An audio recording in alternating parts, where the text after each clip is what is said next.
How's that? Beautiful. But yeah, we were in Austin this weekend for Julia Avila, who's just on the podcast. Our most recent guest, she's a UFC fighter, and so she was on the Austin card.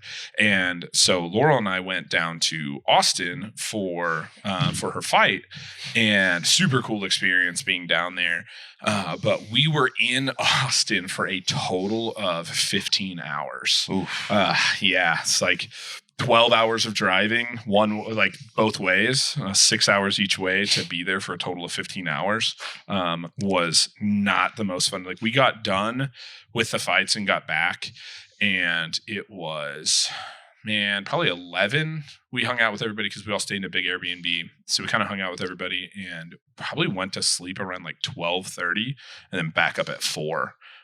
So when the caffeine started? That was part of it for sure. Where I was like, this is a 600 milligram kind of day, I guess. I've been higher on caffeine recently too. All started about 5.5 weeks ago when Riley was born. And so what you're saying is overall, she's been a negative influence on your life.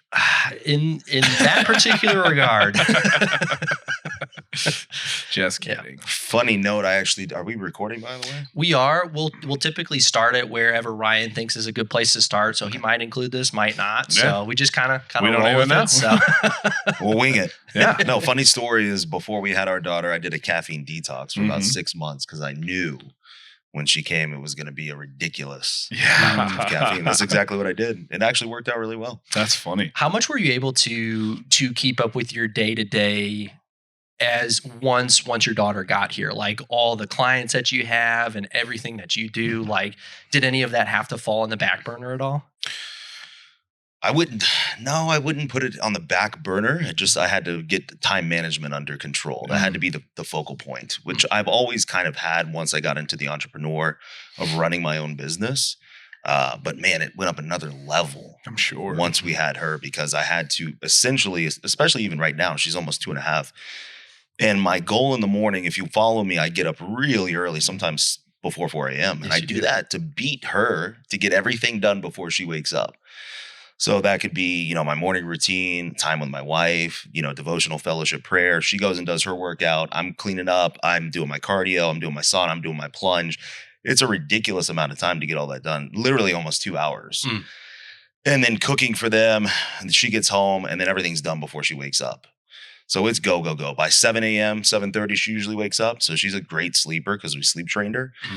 She sleeps about 12, 13 hours. Ooh, so, wow. Yeah, it's a blessing. Yeah. I'm going to have to hear more about that sleep training. It's a game changer, man. Trust me. So yeah, I try to get everything done. So time management.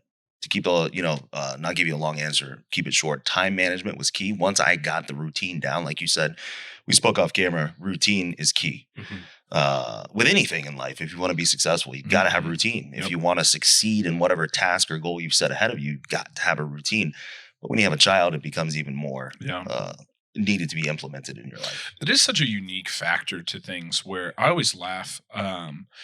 My training, like my jiu-jitsu training, if it is a day that I'm off work, I'm always the least prepared. I think because work is such a factor into my routine, because I'm typically doing something most days, 6 days a week, probably I'd say I'm doing something work related recently. And for a while, it's usually 7. But if I'm up early and I have to be here by this and I have to be, it's like that structure of just having the work to kind of build the brackets of what my day has to look like. It's like, if I'm working, it's like, cool, I'm, it's noon. Yep. I'm half a gallon of water in already. I've had a meal or I'm working towards my second, like I'm feeling good. I've had greens. I'm hydrated. Like I'm doing all my stuff. And then it's like my day off. And, I don't train typically until 6 o'clock on most days. And it's like my days off though. I'm like, shit, it's 1 o'clock in the afternoon and I have not had a sip of water. Like I'm screwed tonight. I think it's structure at the end of the day and a sense of urgency. You have a sense of urgency when you're working that day to be structured. Otherwise, something will go awry. So if you forget to pack something or you forget hydration, you're at work, you don't really have a choice, right? At the end of the day. I mean, fortunately you do work at a great supplement store.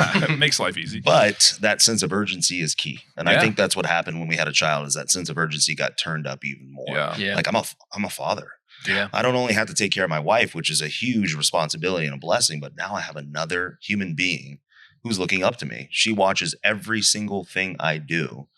So I have to showcase what it takes to be, whether you want to call it a winner or somebody that works really hard, but a man that she's going to look up to and eventually, hopefully down the road, want to marry. Right. A man with the same mindset. Absolutely. Right. Yeah. No, it's to Thomas's point and to your point as well. When Riley got here, that sense of urgency helped me a lot. Oh, yeah. Because one thing that I kind of struggled with a decent amount as I was transitioning away from the store was working in store, even when it was a couple of days a week, made it very easy to figure out the rest of my schedule. I could base it off Pillars. on it. Right. And then once I pulled all my hours from the store, it was like, well, I have stuff to do, but like no deadlines, no schedule. Like it made it even some mornings, I say some mornings, a lot of mornings, like tough to get up because it's like, I've got this to-do list, but like I could kind of do it at any time. It's like, and alarm goes off at 7 and I'm like, then really make a whole lot of a difference if I sleep in another hour. So having that sense of urgency where when I talk about my routine, at least right now, I'm sure it will get more regular day to day as we go on. Right now, it's very much of I know what my to-do list is and I fit it in where I can make sense because Riley's still only 5.5 weeks old right now. So it's very day to day, hit or miss. Like, she's still figuring out her digestive system. So it's same. I don't think we ever stopped that. But so it's she could be totally different every single day.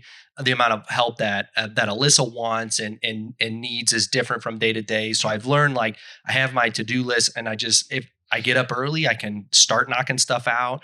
And as soon as I need help, I can put that all on the back burner. And then once things have calmed down, then I go back to my work, just kind of back and forth, keeping my weekends free. So if I don't get to my workout because I got to run home because Alyssa's been stressed out all day, I can do that. I can work out on Saturday or Sunday to make up for that kind of deal. So have gotten a lot more flexible in the last month. So, well, to that point, I will tell you that that's how I was too the first, I would say 3 months. It had to be like that. The difference, I guess, would be when we lived in Florida, when she was born, I still had the home gym inside the garage. So I had the opportunity to be like, hey, honey, you need me for an hour? I'm good. Okay, I'm going to go train in the garage. Step back. She needs me. It's just 100 feet away. Right. So that was a great thing. But you're right. You got to go on the fly. There's got to be some form of flexibility, 100%. Now, that I think the thing with you, because we probably tick very similarly, being an entrepreneur and a businessman and trying to build a brand, is you need that structure to really thrive. It's almost like a military guy that comes home from overseas. He's kind of like, what do I do now? Yeah. Because it's been structured 24/7. And I can tell you from me personally, that's how I am optimal, is to be structured. But I am learning also as a father that, we have a toddler who's going to be playing sports, who's not going to want a structured dad 24/7. I'm going to have to be able to be flexible. Sure. And that's what I'm trying to learn to do right now before she gets, 4 or 5. And she's actually cognizant of what's really going on. Yeah, absolutely. So growing, fatherhood changes everything, man. Right. Yeah. That is such a balance too. Yeah. To have that structure that provides that success, but to be flexible, to be able to handle things that are different from day to day, man. I've been enjoying it. I think prior to Riley, I was getting a little bit, I don't know the right word for it, but it seemed like I was living a Groundhog Day of the same thing. Almost stagnant. Yeah. It was just, man, it's a lot of the same thing every day of the week, every week. And so it's been nice to kind of have like a curveball thrown in my life of like, all right, like now I got to figure out how to do all that and this. So yeah, that's great, man. I totally get it. I'm not a father, but our Roomba got stuck the other day under the bed, and stressful, man. Yeah, I tell you what, and it sends you a message and everything. It's just like I'm on the edge of a cliff, like come help. And so I left work. I left Will in charge, and I went home and I saved him. So I get it, talk to him, guys. I get it. So when you get a newborn, just understand it's like a Roomba getting stuck every hour. That's right. And you're gonna get messages all day, and at 2 a.m. Yeah. Oh yeah. I bet. Well, before we get too far into it, because I'm sure Ryan's probably going to keep a decent amount of that. Do you want to introduce AJ?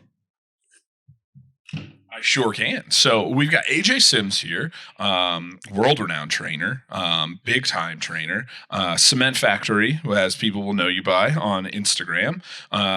You have a supplement brand being released when Do we know when? As we speak. As we speak. Yeah. That's what we're talking week. about. This week. Yeah. So remind me the name, because it's Cement. Factory Nutrition Cement or Factory. Cement Dot. Yeah. So the cleaner look on the label. Yeah. Nice. Very excited about it. We got that. And just tell us more about yourself. Tell us what all you got going on right now. I mean, husband and father, first and foremost, Amen. above anything else. I mean, that's the number one thing. Outside of that, I've been coaching and training people for over 20 years worldwide, ranging from Mr. Olympia competitors to CEOs, CFOs of big companies, WWE wrestlers, UFC fighters. Yeah, a lot of wrestlers, which has been a blessing because I grew up a huge wrestling fan. Unbeknownst to them, I never tell them that. But if I ever get a message and it's like, I got a message a couple months ago. I was like, oh, Stone Cold Steve Austin may be writing you. I mean, I was like, 7-year-old came out of me. Right. Of course, I could never show them that. Smashing water bottles. So yeah, I do that. And then, of course, building the brand, like you said, and growing content on social media to help other men is something I feel like I've been called to do. Yeah. It's tough being a guy. It's tough being a man these days. We're trying to strip masculinity away from men. So we have to stand bold and tall. That's right. In our beliefs and the way we raise our family and our core values and how we carry and conduct ourselves. Absolutely. So it's something that I try to do. And then, moving out here recently to Oklahoma has been a blessing. I mean, we got here the end of March. Yeah. From Florida, and everyone's like, well, why would you do that? And it's like, well, listen, Florida's not a 24/7 vacation. Yeah, it's very overpopulated. The price is ridiculous. And it was for a season while we were there. We enjoyed it. My wife was born and raised in Miami. I was born in Tallahassee, FSU fan. So obviously, yesterday's. You're having fun right now. But I'm teetering. So FSU, OU. I mean, I got to go OU too. Come on, I live here now. It's part of it. I remember when I moved here, it was like I was told to pick a side pretty very quick. Same. Like, they'd be like, so are you OSU or OU? And I'd be like, oh man, I haven't really thought about it. And they're like, oh, well, this conversation's not going to end until you decide. Dude, I literally was told the same thing from my next door neighbor. I was like, I don't even follow college football. Yeah. Really. So I'm an OU fan. And he said, now. What? So yeah, man, that's been great. And like I said, just building the brand and just continuing to train athletes all over the world, kind of getting more into the lifestyle of men that just want to look good, feel good, and perform optimal. Yeah. Cognition, mental focus, clarity, word recall, setting up their gut optimization, their sleep hygiene, just being optimal so that they can do what, a guy like Kevin does, be a father, be a husband, be a businessman, build a brand, all these moving parts and be able to feel good at the same time and not let his personal health or look, appearance aesthetically go. Yeah. Which is tough to juggle all that. No, absolutely. It's a lot. Well, one of the things, that I will give you compliments here, and one of the things that I very much appreciate about you, especially in a situation like this and everything you've said, you are very much a walk the walk person. And so from the moment that you stepped into our stores for the first time, you have, I feel like, always brought like a very positive energy, but also all of these things that you're kind of saying, like walking the walk of those, whether it's training, optimization, sleep, I know you're big on like sauna and cold plunge, but then you even talk about, you planning ahead for your transition of, fathering style, like you were just getting into. I think all of that kind of stuff is really impressive, man. And so unfortunately, there's not a lot of people out there who are doing that. So I appreciate the fact that as somebody who is promoting these kind of things, you are also living it on a daily basis. And so I think that's such an important aspect. Yeah, I appreciate that. I mean, I started coaching way before the Instagram era came. Sure. So before all your online coaches. Yeah. Me and my wife were kind of the first ones. There was only a handful of other people. So we came before the I'm going to showcase all the material items I have. Right. This is what my life really is. Perception is reality, they say. I don't believe in that. Right. At the end of the day, we are all trying to bless others with the abundant blessings that we have, encourage, edify, lift each other up, and just help each other at the end of the day. So if I can do that for one man that may be going through a divorce, a hard season in his life, marital issues, relationships or business, to me, that's much more fulfilling than just putting a body on stage and saying, oh, my client won a show. I've been there, done that. Sure. I've won multiple pro shows. We've over 100 pro cards. None of that means anything. Yeah.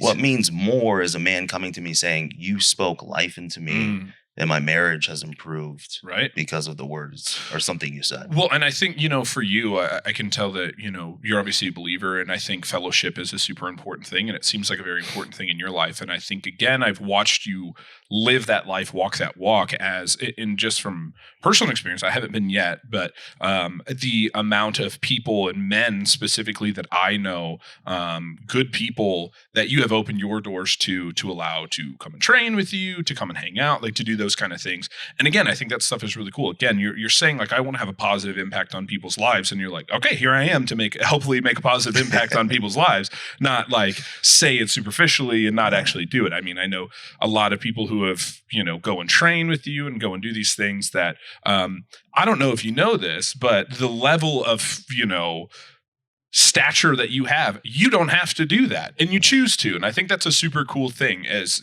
somebody with the amount of clients, and not just clients, but, you talk about Instagram, but the amount of like a pull, or I guess like stature you have with even like the social media community. It'd be very easy. Nobody would write you off if you were like, hey man, don't come to my house. You know what I mean? To somebody that you've, met and gotten to know, obviously, to welcome into their house. But like the fact that you do that, like I know Will trains there quite a bit, and it's very cool to see somebody of, again, I say stature, but you know what I mean, hopefully, but it is, we always kind of use it as an example at times that there are people that we come across in life that have every excuse to be an asshole, and you're the nicest guy. There's a great saying you guys are very familiar, I'm sure. How you do anything is how you do everything, right? At the end of the day. So I don't see myself like that, though I very much appreciate what you just said. I came from a dirt road in a mobile home in a small town in North Florida, and my mom could barely scrape 2 pennies together. That's who I still am at the end of the day. Of course, I've grown in maturity, spiritual maturity as a man. But man, I'm no better than anybody else. It doesn't matter how many followers you have or success, material items, home you've acquired, cars. None of that matters, right? Because we don't die with that. Amen. A U-Haul is not going to follow your hearse when you're going to be buried. That's right. Yeah. So, what kind of impact can you leave on people? What can you give into people each and every day? What can you pour into people? So like you said, I'm a believer, so I'm a Christ follower first and foremost.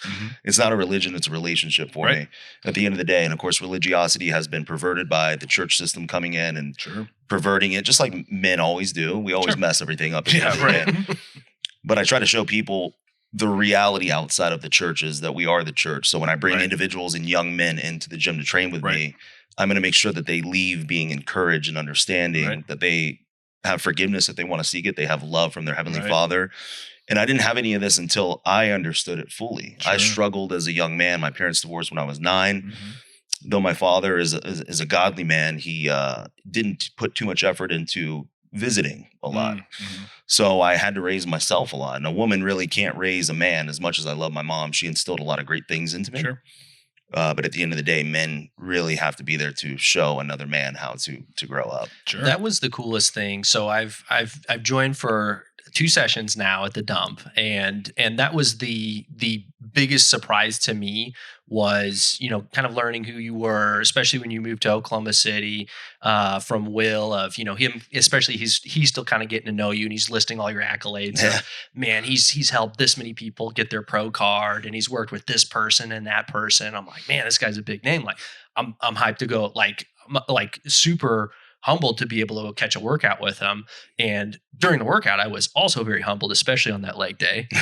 You did great, man. It was a scary moment whenever your wife looked at me and she's like, AJ wants to make you hurl. And I'm like, and I looked at you and you had this evil look on your face, staring down. Workouts are unbelievable, but like the amount of fun that I had, even when it was just you, me, and Will, and then the leg day where we had like 6 or 7 of us in there, it was just nothing but positive vibes, like being around each other, BSing afterwards. Like that's not an experience that I've really ever had working out at anywhere else, man. It was just, you're just a fun person and a super positive person to be around, man. And I always leave that day, like, head into the rest of my day, cause it's always in the morning. With just a super positive attitude. I feel awesome. The ice bath definitely helps afterwards. The best.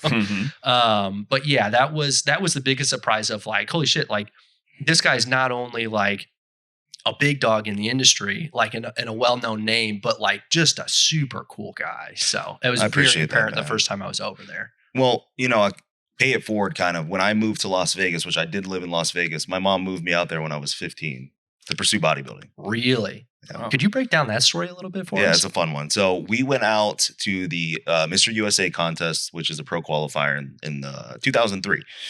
And I believe I was 14. And we went to what's called it was a Sean Ray muscle camp. Sean Ray is a 90s era, one of the greatest of all time. And he would have, 10 different pros teach you how to train legs, arms, chest. Everybody had a station. And back then, my favorite was Jay Cutler. I mean, I was emailing him. I still remember his email, cuts280@aol.com. I was emailing him like every day. Yeah. And, Is the public allowed to know about that? I don't even know still if his email? AOL's still around. Yeah. So we get out there, we go there. He recognizes me. We talk. Great time, unbelievable, starstruck, crazy experience. I was 14 years old, man. Just imagine. And we're on the plane going home back to Tallahassee, Florida. And I say, I want to move out here. I want to pursue bodybuilding. What do you think about that? She's like, you're crazy. 1 year later, she moved me out there. Wow. Started her whole life over. She believed in what I said. Wow. My goal back then was to be on the Olympia stage. That didn't happen. That wasn't in God's plan. However, I got so much experience, and I lived in Vegas and trained with Jay Cutler when I was 16 years old. So when he was going against Ronnie during the Jay and Ronnie days, 2006 in particular, was when he dethroned Ronnie. And I remember, I'll never forget, when I first moved there, Jay was coming over to my house and bringing me boxes of clothes. They're like 5XL, but I didn't care. I still wore them. Right. And a bunch of Muscle Tech supplements because he was sponsored by Muscle Tech. And he would sit down in the living room just like we are right now. And we talked for 2 or 3 hours. Jeez. And I was like, this is insane. This is the top guy in the world, second best in the world, sitting down with a little 14-year-old that has braces on, or 15-year-old. And he's spending the time giving me advice on business and money and what to do in the sport. And if there comes a time where you're just not making it as a pro, turn it into a business. Right. And I took that and I ran with it. So if I can do the same for other people, why wouldn't I do that? Yeah. Because that was Jay Cutler, one of the greatest of all time. And what was he getting out of it directly? Nothing. Yeah. Right. There was no social media. He didn't have a guy behind me taking a picture and then posting it, helping out this kid. Yeah. Right. I'm such a great person. That's amazing. But I mean, that is like, man, what an influence though. You know what I mean? Like, you feel like somebody in his life had to have done the same for him and really poured into him, which allowed him to pour into you, which is I've seen firsthand you pour into other people. And it's like, I think that kind of positive, kind of like you've been saying, especially amongst men, like that kind of positive, like pouring into like another generation of people coming up is huge. Like, I think we see less and less of that with the way that social media kind of is like people are not getting the whole truth, or people are not getting actually, they're just seeing things as opposed to like what the conversations like. We talked a little bit before the podcast started about, why, the name The Unsuccessful Entrepreneur podcast. And it was like, it started with Kevin's posts. And the thing was that Kevin was, and I know I'm kind of speaking for you, but was, it started as very real struggles or positive things that were happening within the company, but just like being honest and not giving the like, everything's great. Everything we've done is perfect. We've never made a mistake in our lives. Like, we're the perfect business people you've ever seen. It's like, no, here's how we almost bankrupt the company. Like, got more stories of that than I'd like to. Yeah, right. But that is the thing. It is like your successes and failures what lead to your ultimate successes. And so it's like we learned a lot of lessons at the time that we were designed to learn them. And so luckily, I think those have paid dividends for us now. And even though that they didn't seem like blessings at the time, I think everything happens for a reason, especially with stuff like that. But it is cool to see, or I guess to hear, you getting to have that experience of somebody just like truly just pouring into you, just to pour into you, know?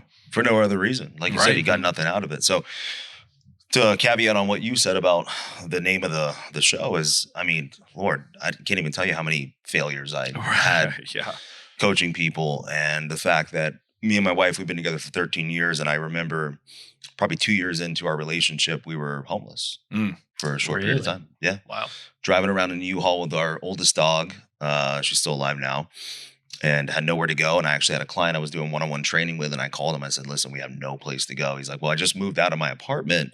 You can stay there tonight. And I remember we had an air mattress that had holes in it. So every hour it was going down, I had to blow it back up. And then we find out it was a flea infested apartment. So then we had to go to Walmart at midnight, get our dog some, flea and tick prevention stuff. And I remember looking at her and I just said, this is never going to happen again. Yeah.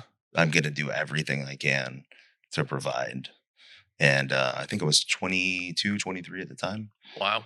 So that was a wake up call for me. Sure. Huge wake up call. And, you got to remember, I had no family in town because this is not in Vegas. This is, this is a whole story, but she was in Miami. I moved out there to be with her. We moved to Fort Myers, Southwest Florida.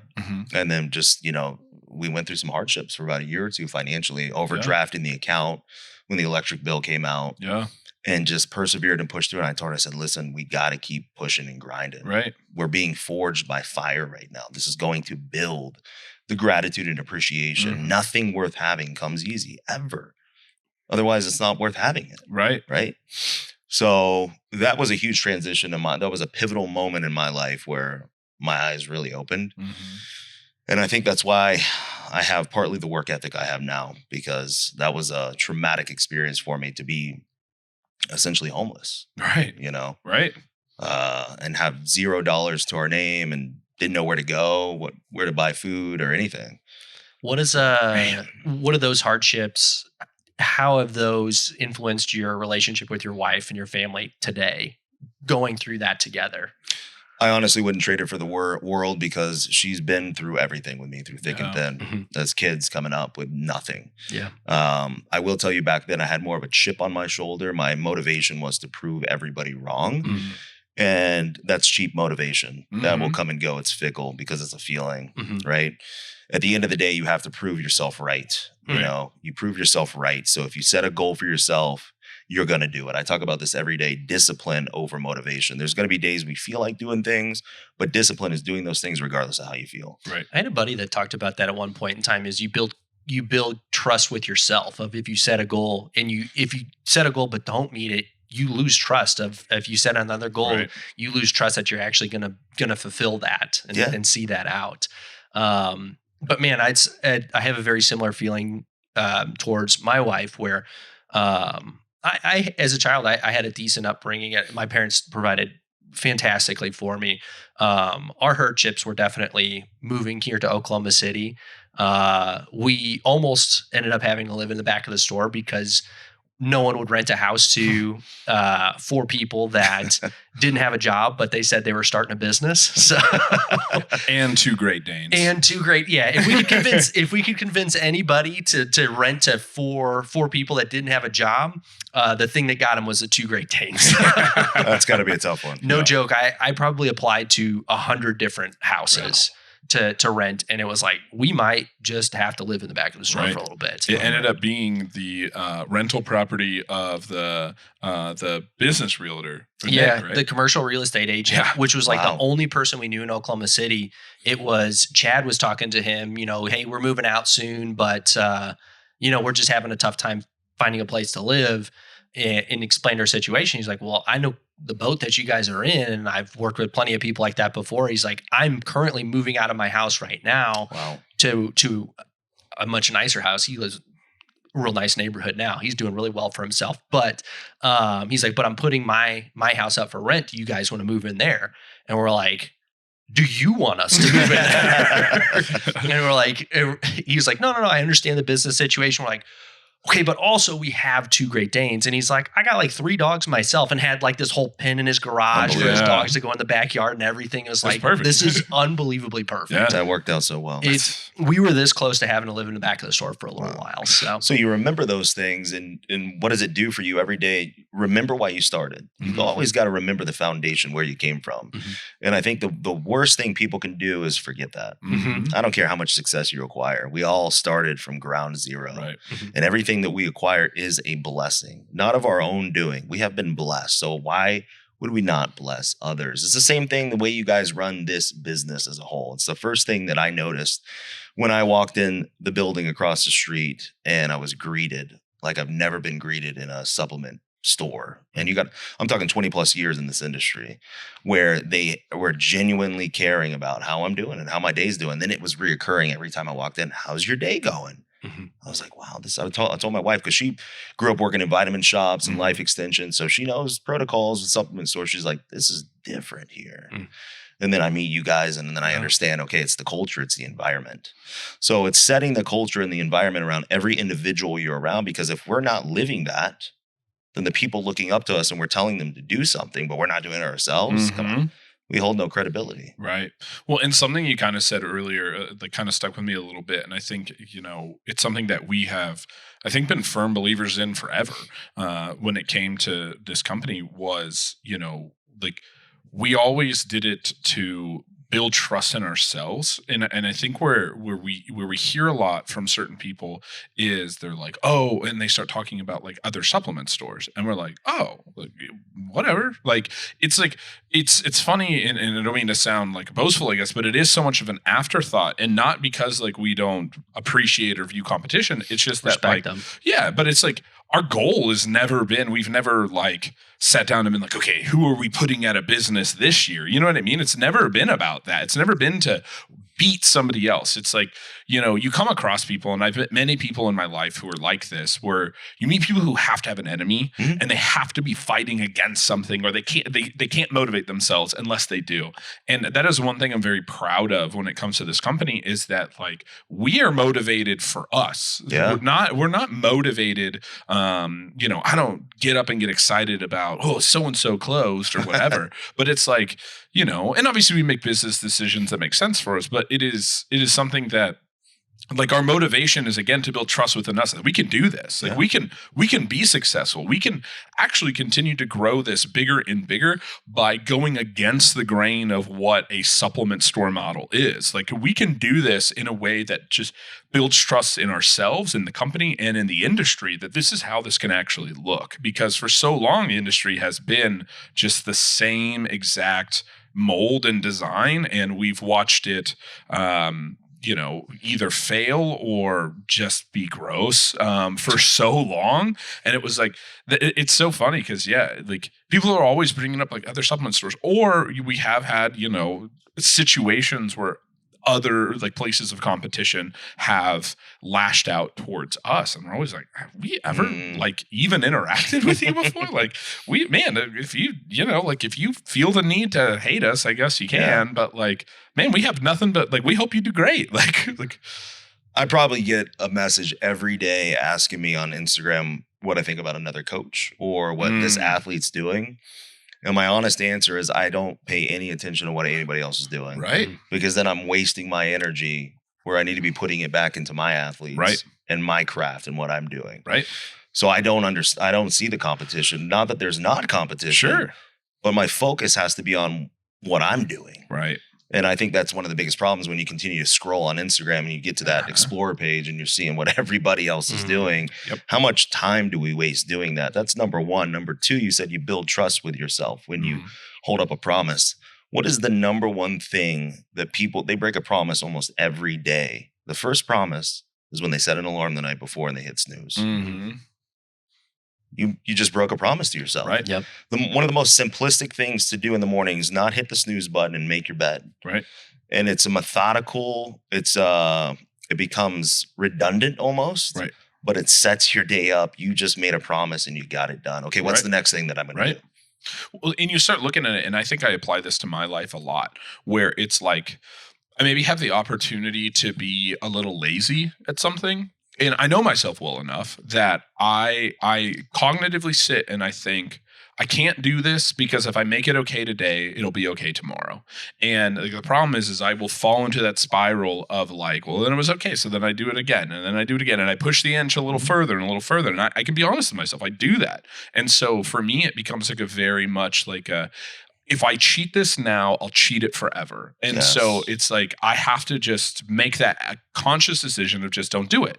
And so, because I know this is what I will fall back to, this resets my new barrier. And it's like, if I don't keep control of my limits, like I have control of nothing then. Yeah. And so, and I think a big part of that, at least for me, and that's personal growth that I found within myself, especially over the last, like really been trying to focus on that, like the last, like probably 7 years or so. And that was one of the big ones, is like, I have to have conversations with myself like it's somebody else. And it's like, but you brought up a good point when you're talking about looking at everybody else, and especially on social media. I think we've seen a theme of that, not just in business, but in the industry that we're in, where everybody is starting to copy everybody. And the thing that is so interesting is when they copy them, if you're copying somebody else, you're either like the worst version of it. Like, rarely do I see a copy be better. And two, you're always a day late. Like you're always behind the 8 ball of like what the trends or what the things are. And that's one of the really cool things I feel like we do with Define. Like, sure, we've seen and look at what everybody else is doing, but it is always like, no, what is best? Like, what do we want to do? Like, this is not like, we're not following some trend of like what the market looks like, because you won't know as well as anybody. And we see it all the time too, of like these trends that come and go so fast. And it's like, you can't keep up with them. So instead it's like, just make something good all the time, instead of trying to like follow this, rabbit or whatever, because like you can never keep up. And if you try to, you're always behind it. We'd rather be doing something and then watch the trends come towards us. Yeah. You're being proactive instead of reactive. Right. Exactly. You always got to be one step ahead, doing your due diligence research, understanding what would I take for a supplement. Thank you. not what's going to sell volume. Yeah. Obviously we all want to be successful. Sure. We all want to sell volume. Great. But would I actually use the product? Right. And will 1,000%. I enjoy the product? Right. Which is one thing I can say about you guys and what you've done. See, I may be coming out with supplements, but I don't see you guys as competition, because I promote you guys. I love what you guys are doing. We appreciate They're it. fantastic products because they work. Right. And I know firsthand because I've used them all. Right. So you just continue to put out a good product. You don't have to lie about it. You don't, Right. it works. Right. And it may take a little longer if you don't have a huge, social media fitness bunny or somebody behind the product, but because it's so good, it's going to eventually organically grow. Well, and like you said, make something that we would want to take. Like, that is like, it seems like such a simple thought, but like, I think it becomes a super important thing for us, and I know Preston and you and all the guys who are involved, especially in like formulating and everything. I know, because I see the products, like, especially for us, because we are still such a tight knit, it's like we have to make a product that excites our staff. Everybody on staff has to be super excited to take it and have a hand in it and go through tasting with us or whatever, because then when that product hits the shelf, they're more excited than anybody. Yes. They're so excited for products that come 100%. out. That's been the biggest transition with as the team has grown, where when it was just me and a couple other people, it was like, is this something that I and this person and this person were all excited about? It was easy. Like, I had a very big part in that, where now that we've got a team of 15 or 16 I lost count. Yeah, I did too. Is I am a much smaller fraction of that. So as we were talking about this before the episode, Preston heads a lot of our formulations, but everybody's got their hand in it. And Preston has gotten very good at creating formulas that make me a little nervous sometimes, in the sense that, like, he put some pretty big doses of some stuff that like could hurt the flavor, could make it expensive, but on a formula wise, like, are just awesome. And the staff gets unbelievably pumped about it. Oh yeah. And if we can get that going, the product will do well. So 100%. that's been the biggest transition, is letting Preston go to the group, and is the group excited about it? All right, it'll do fine. So, well, and I think that even, you start looking into the recent success that I feel like we've had with wholesale with Ian. And I think that's like another big part about it, is like your ability, like none of us view ourselves as salesmen, right? Mm-hmm. Like, I'm not a salesman. Like, maybe we do sales, but it's like, I don't think Ian, who, heads our wholesale, like, I don't think he views himself as a salesman. And so he just goes into these places with his just normal excitement level about these products and the things that we're doing. And it's like, that kind of stuff is contagious, and it's very authentic. He's like, yeah, it's great if you want to pick it up, but the product's awesome. Like, check it out, Yes. And so I think those are the things that bleeds through to everybody. And I think that keeps everybody excited and people wanting to be promoting the stuff that we have organically. And we've seen it. I mean, we've seen new levels of success within the last year, especially on wholesale sides of things. And I think that plays a huge part into it. For sure. And I hope you know that we obviously don't view you as competition, even though when cement will dry. I definitely we might sell a little less defined but that is the nice thing about having the store is as long as we get approved to sell cement products in the stores, we'll be able to sell the products and offer them in our stores and have a relationship in that regard. Right. So, man, I know you guys keep talking about competition. It keeps bringing up this lesson I remember learning at one point, and it wasn't anything in particular, but it was within our first couple years of business, and we're, still getting our feet wet, but we came into it with this idea of this is how we're going to do it, and this is how we're going to be better, having a well-educated staff, not running on commissions, not being a store that builds its marketing based off of sales and discounts and deals. Yep. And we get going and we are still brand new, even though we've got this really cool idea. And it was really easy to start looking at other stores and what they were doing and trying to like copy them and compete against them. And especially as we're still just kind of getting going and not doing super well. And it occurred to me at one point in time, I'm like, why are we trying to be the thing we said we could be better than? Right. And it was like, I need to stop focusing on that and just do the best that we can. And that'll help us do what we intended to do in the first place and truly provide a better experience within supplement retail. Comparison is the number one thief of joy. That's right. Yes. I did the same thing too. My first couple of years, I would look at these top pro coaches and try to, even after I was successful for a certain amount of time, I was like, well, maybe I should do what they're doing. And then it puts you in analysis paralysis, and you understand that the reason you're getting successful is because you have this game plan that you need to stick to and put faith and trust in it. And that's what you guys are doing, because everybody that works behind that desk is educated. They know supplements. So, and the coolest thing that I thought was, even though you guys have your own product, the employee does not specifically push that product. Right. Which says a lot if you think about it. Yeah. Because as a business owner, you could be like, well, how can I get ahead real fast? Oh, yeah. We're just going to put everything at the front. I'm going to push this as much. Tell your employees, push it. And if you push this, I'll give you a little bit of commission under the table. Yeah. Right. And that's just cheap business. Right. But that's why you guys are going to be around for a long time. We could make a lot tomorrow if we did that. But 2 years from now, where would we be? Correct. Our sales overall, our margins would be great, but our overall sales would dip. Yeah. Right. Well, and I think, you start, I think we've seen over the last, it's 8 years, but we've seen the benefit that is being a good retail store to wholesalers, like being a good retail store to these brands, and how much they support us and the things that they do for us, because we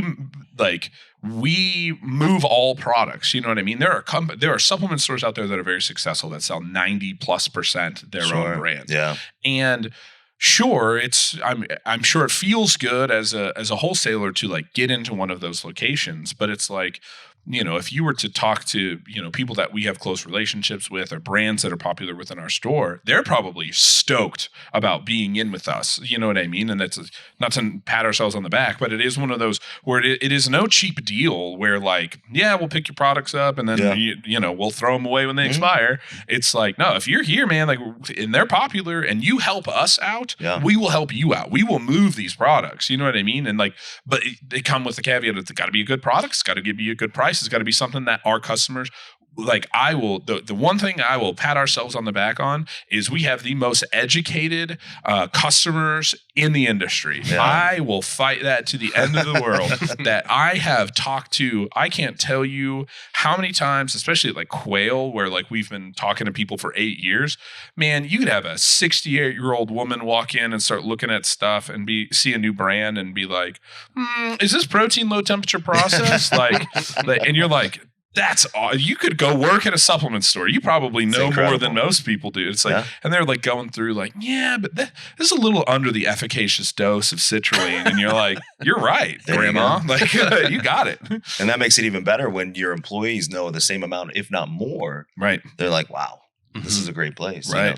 So the funny thing is, when we first moved here, my wife came to this location. She walked in. Will was there.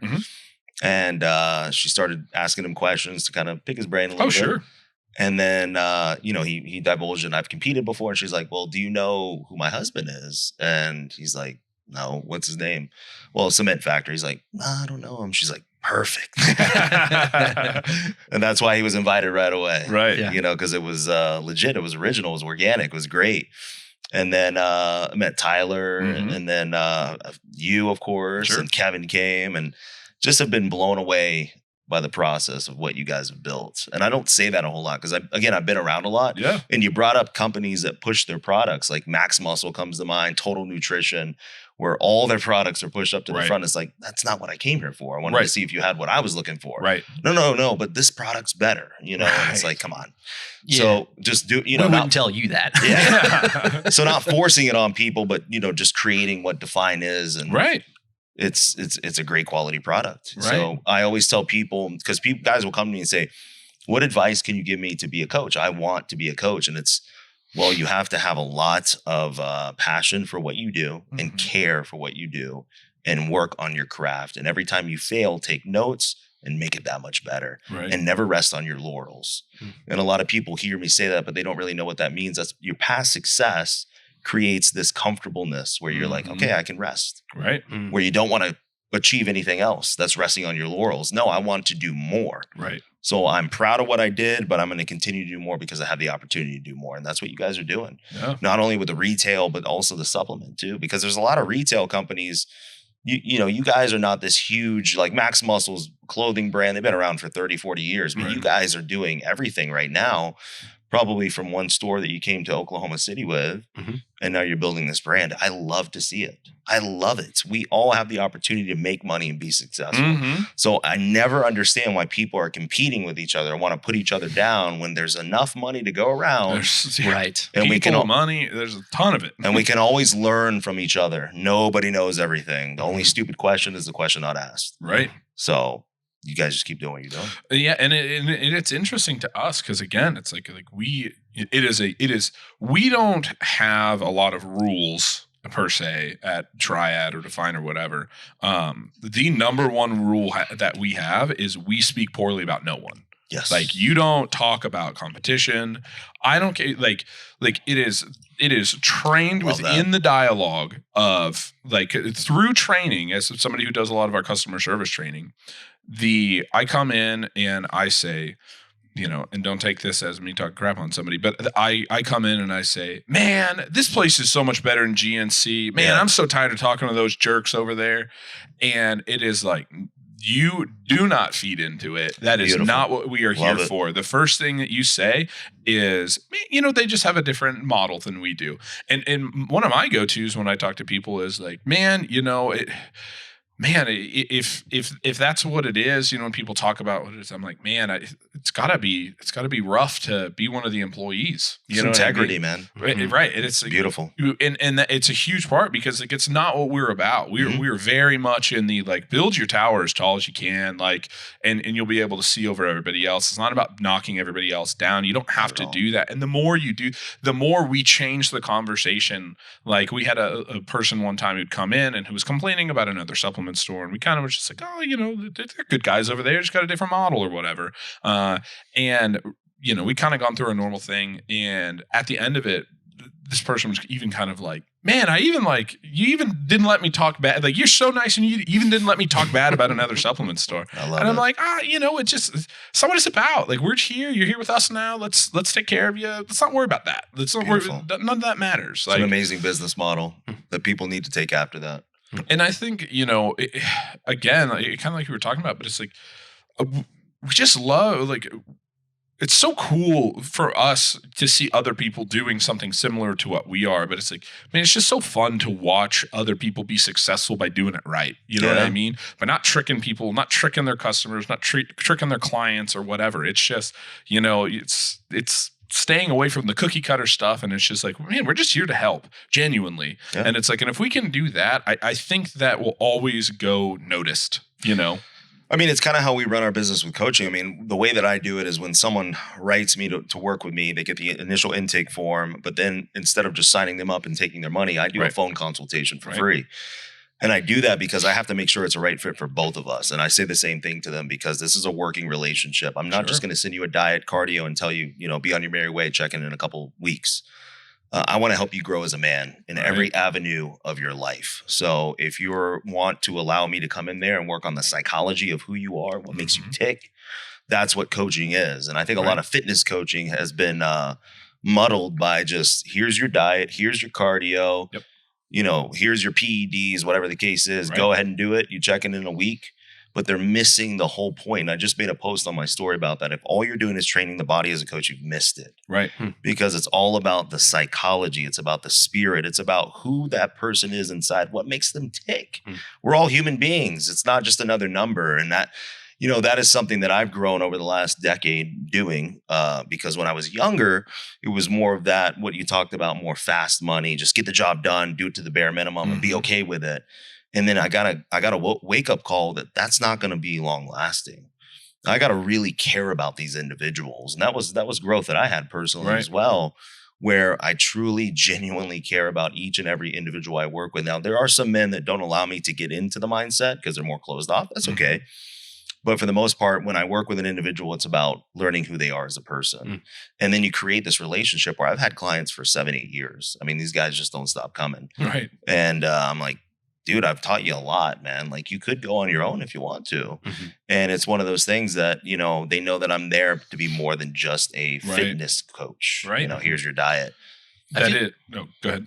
I feel like that I see that a decent amount in gyms here around town. And I'm sure it's a balance, but I feel like some of the really good coaches in the area are not just taking them through a workout, but actually talking to them in between sets, working with them, getting into, you can see those coach and client relationships as like, they really know who they are. And I say it's a balance because I've seen some coaches that don't do much working out and it's a lot of talking. and on the other end of the spectrum, those coaches that it's like, I don't know if you've said anything other than counted their reps. Right. So while they're on their phone in between. Yeah. So balance there, man. So that's cool to hear how much you've done that because I mean, you're not really training in person other than the guys that come over to your place and work out with you and you're working out with them. So that's just the boys getting together.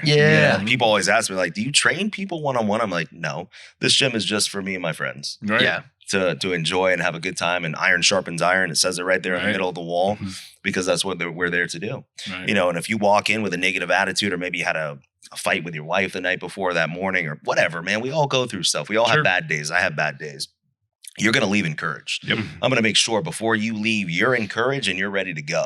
So whether I got to force you in the cold plunge, pray over you, whatever the case is, you're going to leave feeling that much better and be lifted up in your day. So I want to do the same thing for every client that I work with worldwide. Right. Well, and I think it's a testament too, similarly to, I feel like how we've done things at times and continue to do things at times. But you're also empowering your people with knowledge. And I think that's like, it can be such an underrated thing because people get so worried that like, oh, if I educate this person too much, they're going to know everything I know. And as soon as they know everything I know, they're going to leave and I'm not going to be making money. And it's like, it's such a funny thing because it's not how like human psyche, I feel like works. How it works, Like one of the things that, and I say this to customers all the time, especially if they're new with us, because we always kind of talk about, especially in a new store, we have to account for longer interactions for essentially like customer education, just like training customers to like with actual supplement knowledge. And like one of the things that I always kind of talk to people about, especially when we're going through some of the basics of like supplementation. So it's like, I'm explaining to somebody who's, only ever been into a supplement store maybe a couple of times, and they just don't really know what they're doing or what they're looking for. It's like, okay, well, here's some of the red flags, right? And I kind of maybe go through like proprietary blends. I start talking a little bit about like protein manufacturing and kind of looking for some solid stuff with that.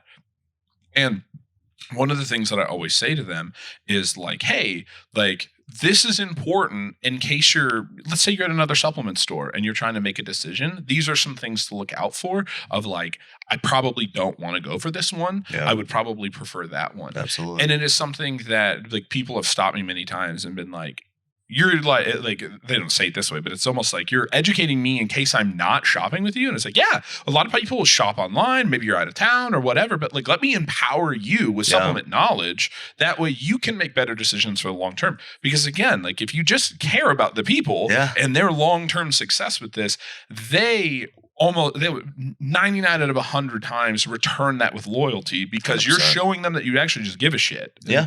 100%. It's funny because I can understand, I guess, how that can come across as counterintuitive. Obviously not to you because you get it, but it's like people are like, oh, if I educate them too much, like what am I here for? And it's like, no, when you educate someone and empower them, they notice and they appreciate you. It's much more important to build trust. Yeah, always. I believe that the people that maybe see it like that, maybe they don't value their craft enough. It's almost like if you find your favorite sushi spot, and you have it enough times, are you going to stop going back because you've had it enough times? No, because they're going to try to make it at home. Exactly. Right. No, you're going to go there because you know it's going to be good. It's going to be quality service. It's going to be great. It's going to be the same thing with selling supplements, creating products, coaching individuals, business in general. Right.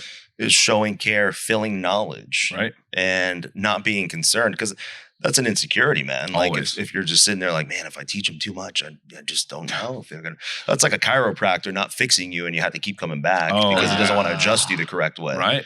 Which I'm sure there's a lot out there. Man, like, I never even thought about that. I almost brought this up earlier because what you were kind of talking about, I was talking to my buddy who is a chiropractor who I've been going to, and I love him to death. He's one of the most genuine and nice people that I know.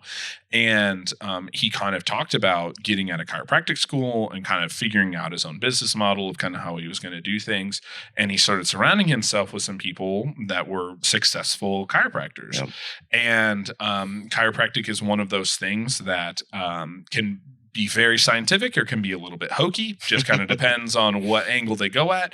And there are chiropractors who are genuinely trying to help you. Yes. And I think this is everything, not to pick on chiropractors, but I can just speak almost firsthand for this story. Whereas like there are chiropractors who are genuinely trying to help you. And like if you are out of alignment, why are you out of alignment? Let me do this. Let's have you do an overhead squat. Let's do some ART. Let's release some muscle around, like all those kind of things. And then there are get on the roller table, pop. I saw you for 1 minute and 43 seconds, and that is 13 seconds past my limit. So, but I was talking to him last time I went to go see him, just kind of working on my shoulder, and I was talking to him, and the reason he doesn't even talk to those guys anymore, and the reason why was he was talking to one of them who was very successful in the area, and he was like, man, how do you, like doing this? Like, man, it seems like you're doing really well. Tell me, give me some insight, whatever. And the guy admitted to him, you get charged differently depending upon what, things they provide, services they provide. And it was something like the guy had just met with his lawyer and was talking about something. And his last like 600 insurance billings had been to the penny exactly the same.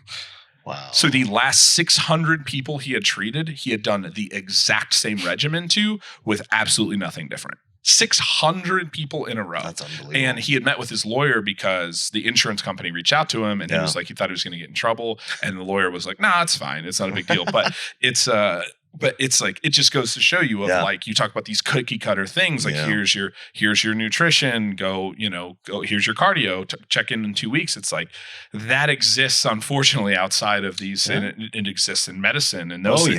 But it's like, dude, 600 clients in a row were billed exactly the same to the penny. I mean, with coaching, we have to get down to the root cause of everything. So Amen. that's why I read lab work. That's why I get GI maps done, Right. stool samples, food safe allergy tests. We got to figure out what's going on. What's the root cause? Right. Endocrinology system, the gut optimization, the microbiota, very complicated stuff. So if I don't see what's going on and I'm not digging into actual lab work, Right. I'm just guessing. Sure. So therefore I don't care, right? Maybe I trial and error. Trial and error, which is a waste of everybody's time. I want to get to the point, the root issue. Let's fix it, get you optimized, and then we can move forward. And that's one of the biggest things I think a lot of coaches are missing. And if they listen to this, I want to encourage every coach out there to get labs done regularly for your clients. Food safe allergy test, stool sample. There's a lot of issues in the gut going on right now. A lot of parasitic things. A lot of people have bad bacteria, SIBO, small intestinal bacterial overgrowth, heavy metals. There's a lot of issues causing a systemic inflammation in the body from the feet all the way up, even to the brain. Mm-hmm. So learning how to detox that, fix it from the inside out. Therefore, your external can look as good as your internal, and your internal can look as good as your external. They go hand in hand in synergy.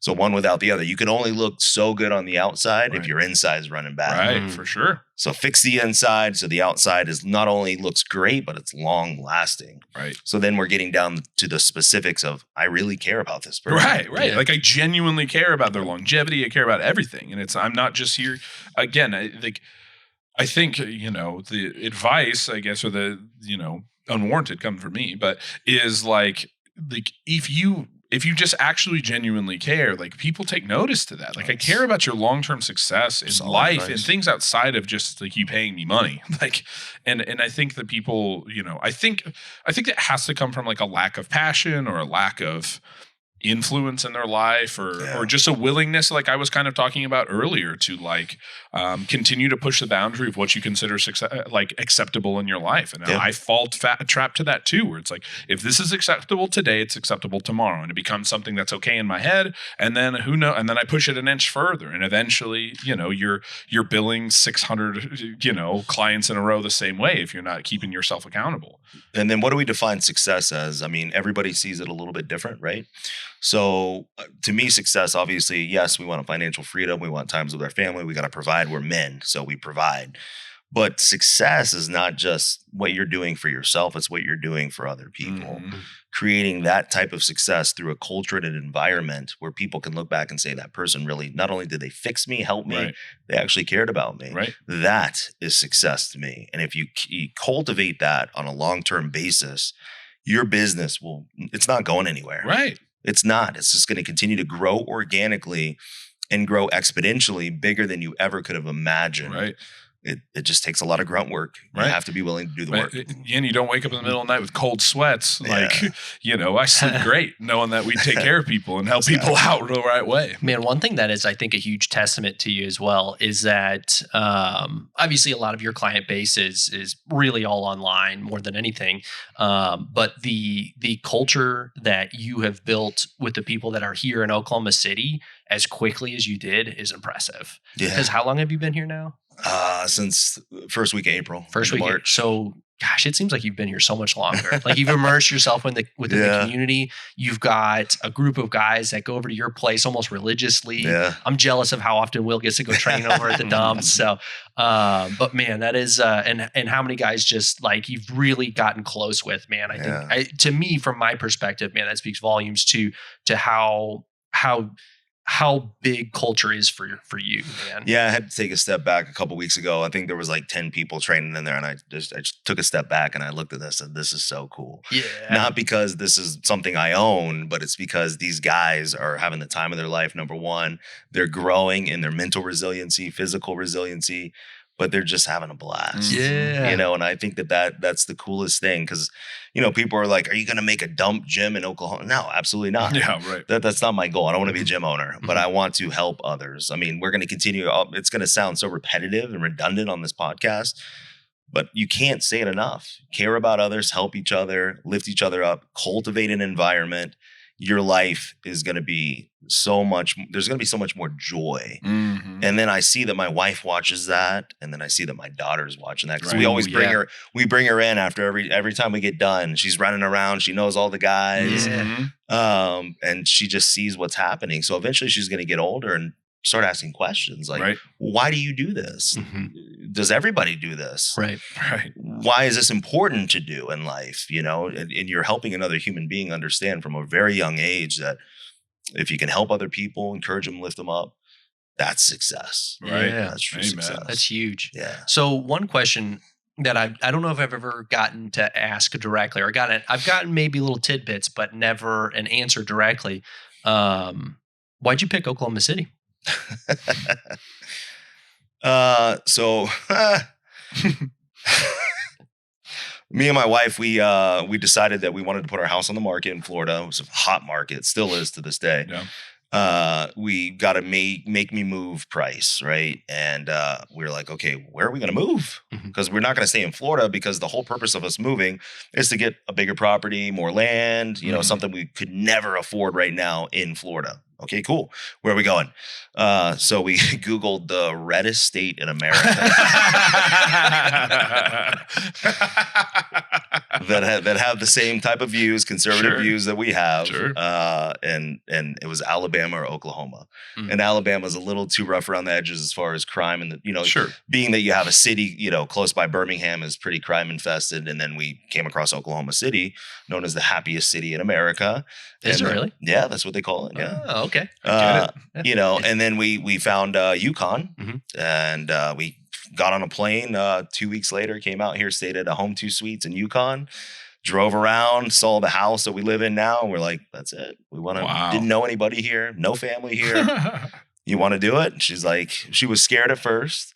We went home, and we actually did take the house off the market. She was too scared. 2 months later, put it back up, sold in 2 months, and here we are. That's amazing. And we love it. We love it out here. That's It's awesome. How many people have you convinced or almost convinced to move out here? Oh, we've already had 4 people move here.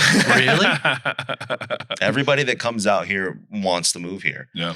Because they see how quiet, calm, relaxed, the people are incredible. We always bring people by Triad. That's always a go-to. Yeah.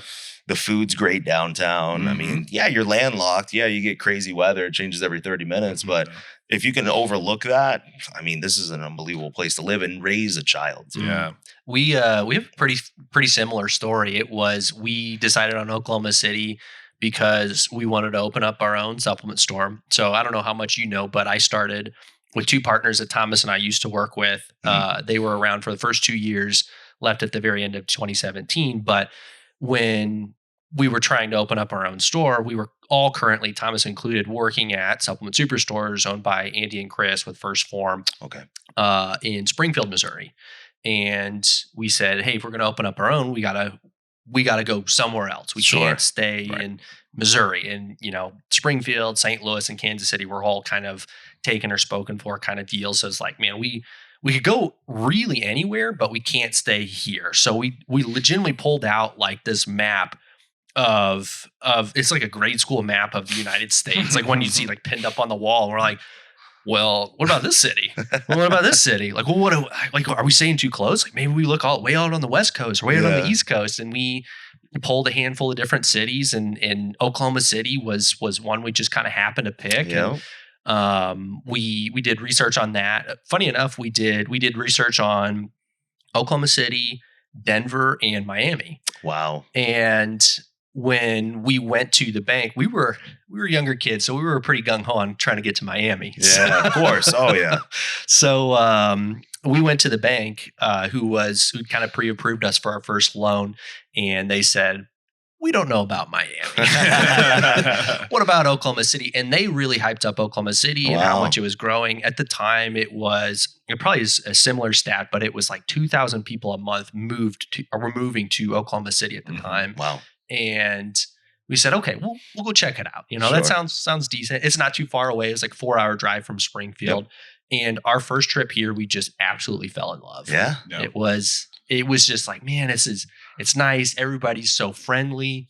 and it just seems like a place that a new business could can thrive. grow and thrive. Well, I feel like it was a good fit too. I think a lot of what we've talked about and a lot of the things that we do, like we do try to have that personal touch. We do try to have that like above and beyond attempts when it comes to like our customer service and getting to know you and all of those kind of things. Like our goal, like you can ask anybody who's ever gone through training. I tell everybody every time, I don't care what they buy, did they leave excited about you or did they leave it excited about Triad, or even better, did they leave excited about both? You can do that. Your job's just making friends. Yes. We'll be great. If you can make friends, you'll be great. You're knowledgeable and make friends, we're done. You're awesome.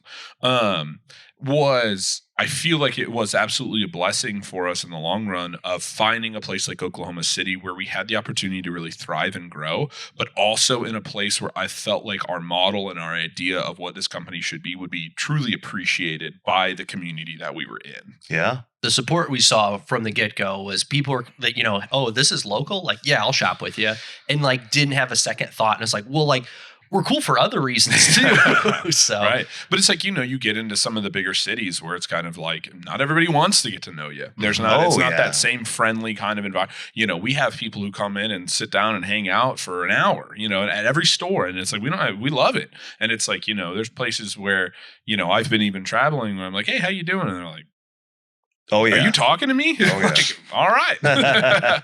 It's a culture. Like I said, it's a culture you guys set. So, I mean, that's phenomenal. And there's so much growth that can happen here in Oklahoma City. That's one of the things we noticed too. There's a lot of untapped potential. Oh yeah.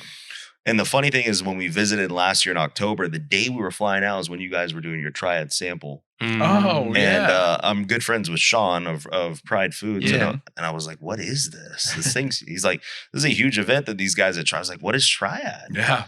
And then I found out it's a supplement store and it's just like, wow. And then I saw, you got 4-Star Fitness here, which is a great chain of gyms. Absolutely. You got Peak. I mean, this city is growing in the fitness industry. Oh, yeah. 100%. Absolutely. They may call Oklahoma City one of the more fatter cities in America, but I think that's about to change. I think so too. Because of the fitness community growing at large in every aspect. Oh, yeah. And it doesn't even have to be competitive bodybuilding or NPC growing here. It's simply just places like Triad, places like 4-Star, places like Peak, bringing a culture, bringing an environment like this. Oklahoma City's growing. Yeah, absolutely. You see, like you said, just to kind of even double down on that, in all facets of fitness, we really see. I mean, how many group fitness places, as we sit here next to Fit Camp 180, like how many group fitness we're up to? I counted the other day because we were doing something. In the metro, I think we're up to 32 jiu-jitsu gyms. Wow. Massive thing here. Crazy. When when AGF, which is like one of the big, kind of similarly to bodybuilding, there's only a few opportunities to compete a year in your city. We get about 5 to 6 tournaments a year here. Sure. AGF, which is definitely typically the biggest one, they come twice. Last AGF between kids and adults, they had 900 competitors. And it's like, that's, people do travel for that, but that is 900 people from close enough to drive that are showing up and doing this. I mean, again, as I sit here with Yukon Martial Arts, 2 doors down that way, we've got a jiu-jitsu gym. And it is something that we're seeing all facets of the fitness industry in Oklahoma City growing. And it's really awesome to see because that amazing. Is part of it. It is the joke. Oklahoma City is the fattest city in the country. And it's like, man, not if we have anything to say about it. And I would be remiss real quick if I didn't mention Trinity too, because Trinity, an unbelievable gym. Phenomenal group of guys. Marcus, just phenomenal group of guys that love to train hard too. That's right. I remember coming here in October, and that's the gym that I went to. And I was like, this gym's better than anything in Orlando. Way better. So I was like, old school, just everybody grinding. That's what I love. I hit that almost every Monday because I'm down in Norman. I mean, you guys talk about the statistic, and that was actually one hang up for us whenever we were looking up all the data for Oklahoma City and really starting to kind of move forward of like, it's one of the, listed statistically as one of the more unhealthy cities in the country, which is, man, maybe that's not the demographic for us. Yeah. And our attitude changed almost instantly of like, well, let's try and change that. Yeah. Let's make that the goal. Right. So, and that's the mindset you have to have. There's no reason you can't change that. Right. By bringing excitement into every individual that walks in. This isn't just your normal run-of-the-mill supplement store. Like, we're Right. going to get you excited about fitness. Mhm. Right. And we're going to help you. And I believe you guys do some diets too. Oh, yeah. Some- Yeah, we have it's all incredible. sorts of stuff. I mean, that's the thing is you guys are giving knowledge. Mhm. People are loving it. They're going to keep coming back, and it's going to help people in their overall life. That's right. You guys care about people. And I think that's a big thing, you know, kind of to encompass all of this and what we talked about is that culture. And that culture breeds, what's the right word that I'm looking for here? Consistency at Yeah. times, because you want to be a part of that culture. I think course. especially with like the fit camp classes, the jujitsu classes, I tell people all the time, like, you know, I've been doing jujitsu for 4 years is the days I don't want to train, I still want to hang out with my friends. Yeah. You know what I mean? And it's and I'm sure it's the same thing with the dump, even where it's just like, even the days I don't feel like working out, I still get to go hang out with my friends. And that's fun. That's a good time. And it's like, you know, it'd be an impossible statistic, but you have to look and think like, you know, between just in this parking lot that we're sitting in, you know, with Fit Camp 180 and Yukon Martial Arts, both very successful. Like what they do is like, how many years of lives have they saved?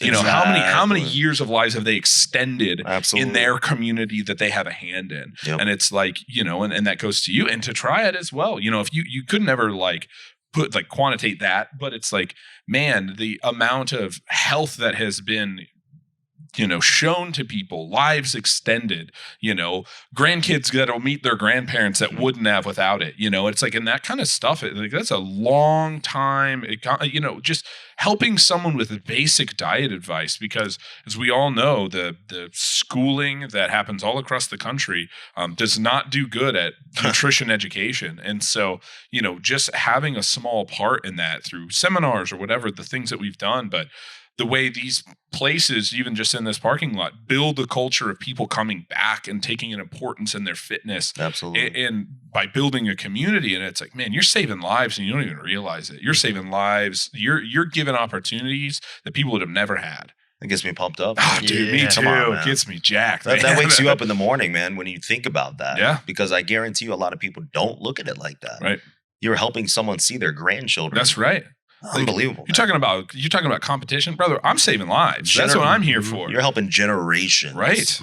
In longevity of life. It's Right. incredible, man. That's it. I mean, like Fit Camp 180, we'll just use them because I'm seeing everybody leave from class right now. But it's like, you know, how many of these people, you know, even if we're taking apart just the parents, right? But now you're taking somebody who maybe had never had a health focus in their life, and now they've got kids who are going and hanging out at in their kids' room over there and watching their parents, just like you're talking about, set an example of fitness and health. And they're going home and they're eating better and they are breaking cycles of generations by helping people become healthier long term, which will in turn go into their children and their children. It's like, man, like you said, generations of people can be altered by one person's decision to go be part of the community. Man. It's incredible. Yeah, you really couldn't calculate that. No. You start to think about it, it's like that could be exponential.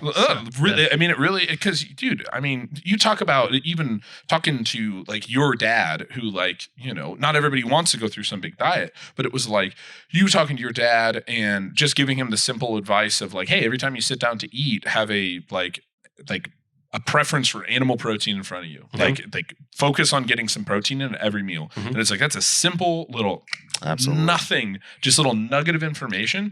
And it's like, you know, obviously I don't know, but it's like, how many people has he given that advice to? Or how much does that, again, exponentially grow out by people just getting better and better knowledge or better help? And then it's like that, you know, obviously not in that situation, but it's like, you know, you teach that to somebody in the store, they then change how they approach feeding their children. Yes. And it's like, man, like that's like, and I come from a family that is like predominantly overweight. Like the majority of my family is very overweight. And it's like, I've had to do things on my own to break the cycle of like, just thought process or, you know, giving in and having more discipline where like, you know, there was a time in my life, like as a child where we ate out fast food every meal, breakfast, lunch, dinner, unless I was at school. We ate out fast food every meal for probably 6 years. And that is like, people don't always grasp the the damage long term that's had on my neurotransmitter production. I was going to say cognitively. Man. And my I'm having a bad day. Man, my body knows a shortcut. Dopamine hit. My body knows a shortcut real well. It had 6 years of doing it. Yeah. You know what I mean? And it's like, and those are struggles and things that I struggle with today that I have to fight through. And people don't understand that those things are an addiction. They are. And being able to fight those. But it's like, but again, it is because, and I think this is why I'm so passionate about that, is because of the changes that I've had to make for my own life. My children will benefit from it. That's what I was going to say. Their children will benefit. You're cognizant of it, therefore you're changing the generational pattern with your children, right? Which is a gift. It's one of the greatest gifts you can give them. Amen. Is being able to build them up and show them there's a much better way. A lot of our parents, they try their best. Yeah, of course. But there's so much more knowledge out there now that's free and we have accessibility to it. Right. That if we don't do that, then we've done our children a disservice and we've failed as fathers. Amen, man. I'm kind of curious, kind of onto that note, you were talking a lot about, building men up and kind of doing different things. Is that some kind of program that you're offering, or is that just something that you're just kind of doing within the people that the clients that you have? Yeah. So organically, it was just something that I wanted to start. And then it really caught on to being something that I could see in the future, not a business model. Sure. But just being able to give back on a greater scale. Absolutely. So I'm actually putting together, we're going to have it around March or April, men's retreat. There's going to be about 25 men that fly in from all over the world to Oklahoma City. It's going to be a 2-day men's retreat where we just not only fellowship, we break chains of generational curses that people have and bad mindsets and train, and we do uncomfortable cold plunges and just stuff that is hard to do to bond as men because iron sharpens iron. So I want to start doing that multiple times throughout the year. It's kind of a mastermind class, and also, pick your brain on businesses, because there's a lot of men that are in this circle that are very successful. Sure. So we can all feed into each other on how to grow and how to be better, and then just help each other out. That's super cool. I think it's much needed, because what we do as men, for the most part, is we get real busy to be distracted when we're stressed out, or we just go into shutdown mode, hide ourselves in a closet, and keep it in the dark. And that's one of the biggest things is men's mental health has been on a rapid decline because things are moving so fast, and we have a lot of pressure on us.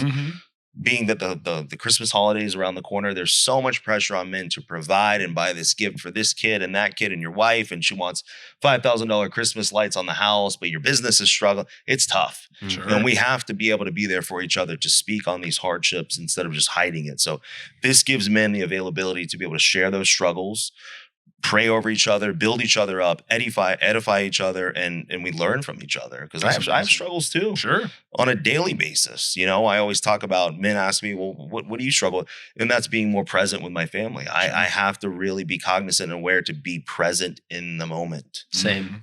It's very important. It's a struggle a lot. That was I know that's one of Alyssa's probably biggest love languages is quality time. Oh, yeah.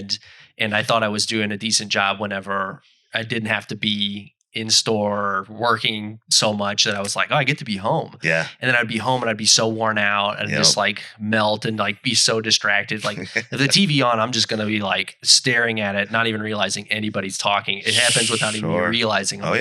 I need to snap out of that. Yeah. But yeah, she finally came to me. She's like, when you're home, it doesn't feel like you're home. I'm like, okay, there's 2 steps to this. Yeah, So, right. Yeah. Absolutely, man. And having those conversations are so important.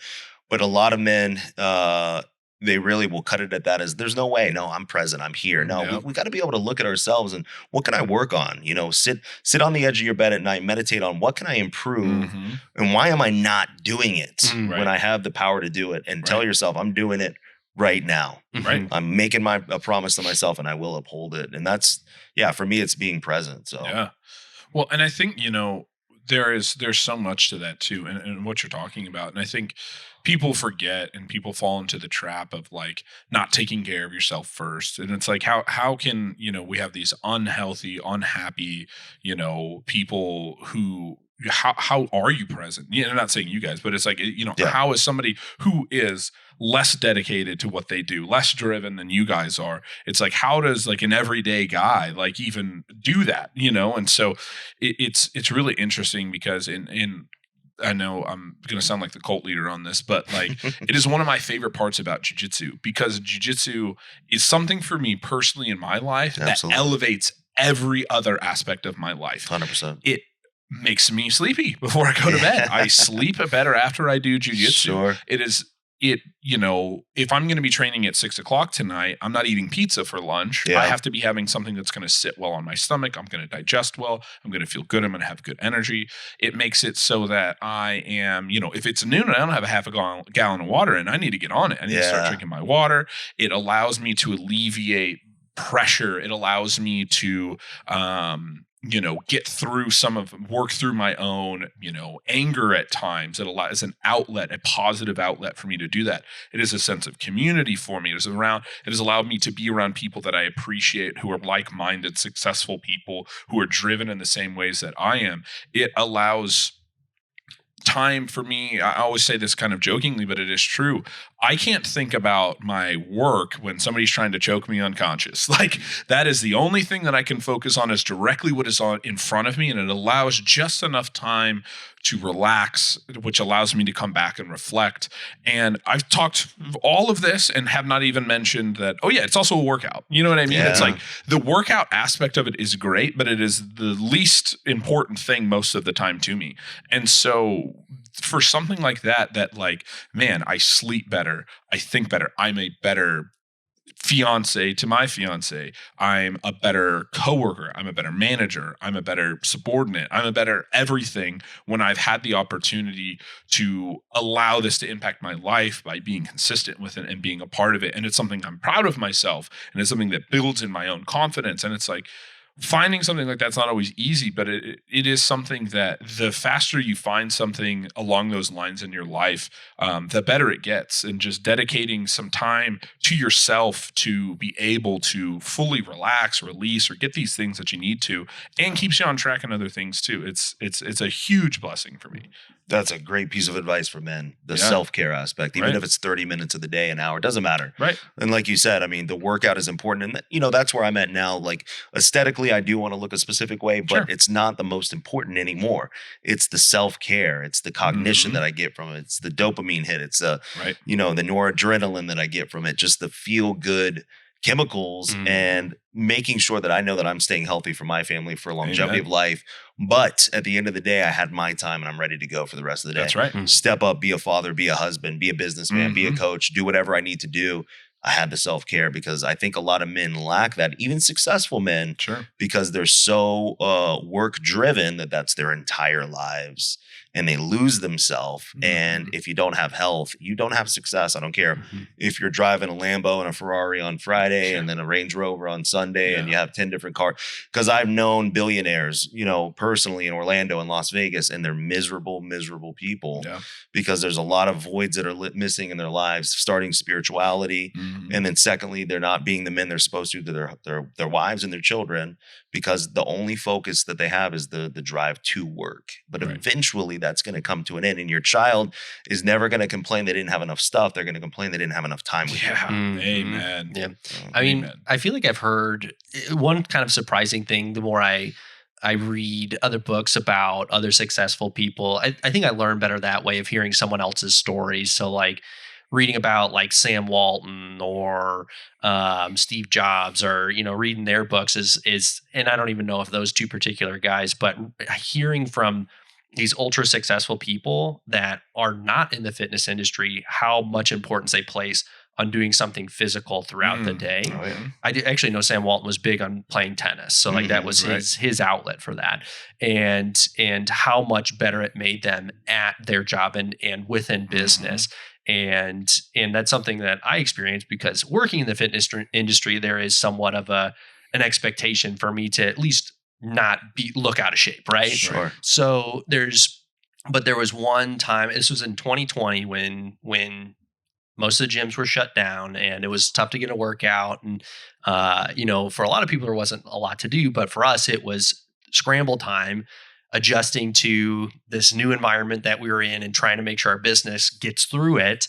So we were implementing a lot of new stuff. There was a lot of long days, and there was 2 or 3 days in a row where I didn't get my regular workout in. And I started to be a terrible person to work with. I getting foggy headed. I couldn't think clearly. I was short. I wasn't fun to be around. No. I was legitimately getting less efficient at what I was doing because I was skipping my workouts. And I learned that lesson only once. So, Right. yeah. Absolutely. Well, and kind of back to what you were talking about earlier about like your wife, I think that that this is a moment that I reflect because I know all three of us, are very successful with the women that we have in our life. And I say successful in the sense of like, I've met your wife and she's wonderful. I've known Alyssa for years and she's wonderful, and Laurel's the love of my life. But I think we have such a blessing of being around women who allow us to help promote that. And like, I think in the example I bring up, like if I'm starting to get a little short and I'm maybe not the nicest, Laurel look at me and be like, when was the last time you went to jiu-jitsu? They got a class tonight. You go because you're going, you know what I mean? That's good. She kind of says it in a joking way, but I have the support of her where she's not upset with me that 2 nights a week I go and do jiu-jitsu. I do jiu-jitsu two mornings a week and 2 evenings a week. And she's not sitting there, well, can you skip jiu-jitsu tonight? Can you do this instead? She understands the importance that it provides, not just in our relationship, but in my life and in my fitness and my, my ability to work and do all these things. And it's like, I think we look to certain things. You're talking about men and just relationships in general, but it's like, man, you have to have somebody who's on your side. And like, without that, I just don't know how any of us would have made it. And it's like, it's such an important aspect to have that kind of true support where, there's plenty of people that I've been involved romantically with that if I would have told them like, 2 nights a week, every week, without fail, I will be at jiu-jitsu Tuesdays and Thursday nights would have been met like with not nice words, and now, being in a relationship with somebody who supports that, it's just such an important aspect. At least I know in my life and your guys' lives too, but by having somebody who is, she's not getting on to me when I go, what, you're choosing jiu-jitsu over me. It's like, no, I'm going to jiu-jitsu because I choose you. And I promise you, if you want the best version of me, this is how we achieve that. Absolutely. Alyssa does the same thing because I foam roll and stretch in the morning, and it just helps me get blood flowing. And especially since a lot of days I'm not working out until more in the afternoon. And Alyssa has learned like I'm probably a lot more fun to be around after I roll and stretch. So like there's some mornings where we're, there's something going on, especially with Riley at home now is we're taking care of her and we got to be somewhere. And, and I'm trying to do a lot and help her out. And she's like, and she'll look at me and she's like, have you rolled and stretched today? And I'm like, no, I don't think I'm going to have time. She's like, you need to roll and stretch today. Yeah. Right. Because I want to have a good day, Kevin. Yeah. So you go roll and stretch. And you need that. You need that team player. Oh, man. 100%. God, and in a marriage, it's both ways. That's right.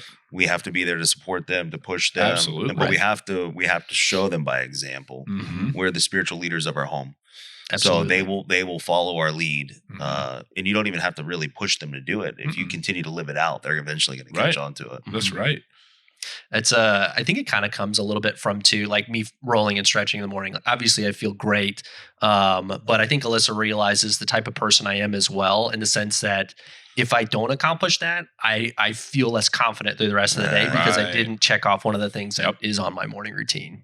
There it is. It's but just like what we were saying earlier, it is that routine and having those things. But again, just to give a shout out to the ladies in our life, without that support to make these things possible, it wouldn't be nearly the man I am today. And so it is, man, I never take that for granted, because I've been in situations, like I said, relationships where like me being gone 2 nights a week for a couple of hours would have not flown. And it's like, why? Like this is for the betterment of everything. I've seen it with so many of the males that I've trained over the years, where a spouse, whether it's an insecurity or jealousy of them getting in shape or doing something it's very detrimental to the relationship as a whole.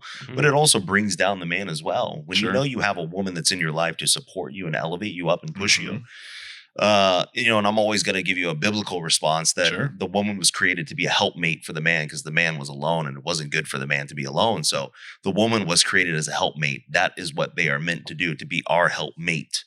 That doesn't mean that we're elevated above them. That means we have the same value, but at the end of the day, we have different roles. But the woman coming in and being able to help us and show us things that we don't particularly see. Right. Like, you're being a little grumpy today, or, what are you doing exactly? Maybe you need to go do your normal thing. That's a blessing, man. So if you both have that, we all three have it, that's awesome. Yeah, it is. I love it. I've gotten particularly lucky because my wife works full time here and is the only reason we're able to keep 3 stores operating. It's phenomenal.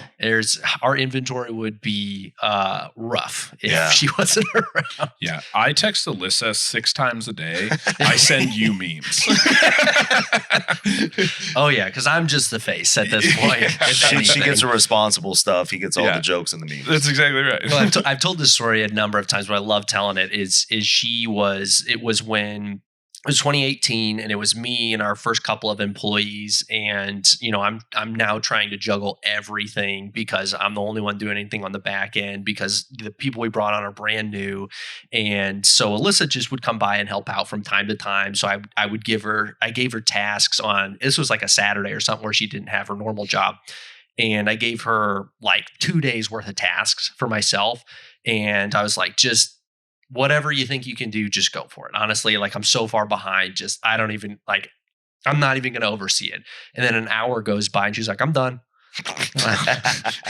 And like went through the list and she was like, oh yeah, I did this for this, this for that. Man. And I was like, you want to work here? You're hired. Yeah. You passed the test. Yeah. That also only takes me an hour. You even did it just as good as I would have. It's too funny, man. That's awesome, man. But yeah, she is, if we didn't have her, we'd probably have to hire 3 of me to be able to accomplish what she does. Yeah. So she is a rock star. That's for sure. Absolutely. So I've always been kind of curious. How did you get into the wrestling game with training athletes of that demographic, I guess? Yeah, so we lived in Orlando, which is kind of the hub for the performance center of WWE, which they call the NXT. So those are the guys that are going through the training. They're coming up. They're on TV, but it's not what's called the main roster, which is your Monday Night Raw and your Friday Night SmackDown and your pay-per-views, Mania, Royal Rumble, all that good stuff. So we lived pretty much, when I say 5 minutes down the road, 5 minutes down the road. Wow. And what happened was I got a hold of a wrestler who has visited here. I brought him by the store. His name's Mike, also known as EC3. And when I signed him on to be my client, that's when COVID happened. So then there's no gyms. Yeah. So I texted him. I was like, listen, man, you don't have a gym to train at. You're more than welcome to come train at mine. Because that's when I built out the garage gym. Right. So he came, and those were the infant stages of the gym. We had like a Smith machine, a leg press, a leg extension, some dumbbells, and like an old school stair stepper. Right. And then when he came, we just started kind of putting it together, building it more and more. Marketplace, Craigslist, picking up this, picking up that. And then he started bringing some of his boys over, from WWE. So the more guys that came in, they signed up with me. Word got around. It's very word of mouth. The way that it works, these guys were getting in the best shape of their life. What are you guys doing? And they are tested. They can only be on HRT, nothing else. It's a very regimented steroid drug policy. They can't even take specific supplements. I believe the company's called Aegis, where it's like NCAA rules too. They legitimately That's crazy. There's a lot of stuff they cannot take. For something that looks, I will say, like an unregulated industry in that sense. They are very regulated. And I know this because I've tried to push the boundaries on some of them. They're like, absolutely not. You cannot do it. They just started filing in, and some of the bigger names that are on TV on a regular basis and WrestleMania, and just peaking them, where essentially they're backstage pumping up to get ready to go out for their title match. And I'm treating it like a bodybuilding show, peaking them with sodium manipulation, water manipulation, where they walk out and they just look the best they've ever looked. So then it's like, what is going on? What are you guys doing? And then the name started spreading around. Wow. They keep coming, man. It's awesome. So I love it. Brought a bodybuilding implement to a space that probably wasn't trying to peak. Like, obviously they're putting on a show, so they've got to look the best possible.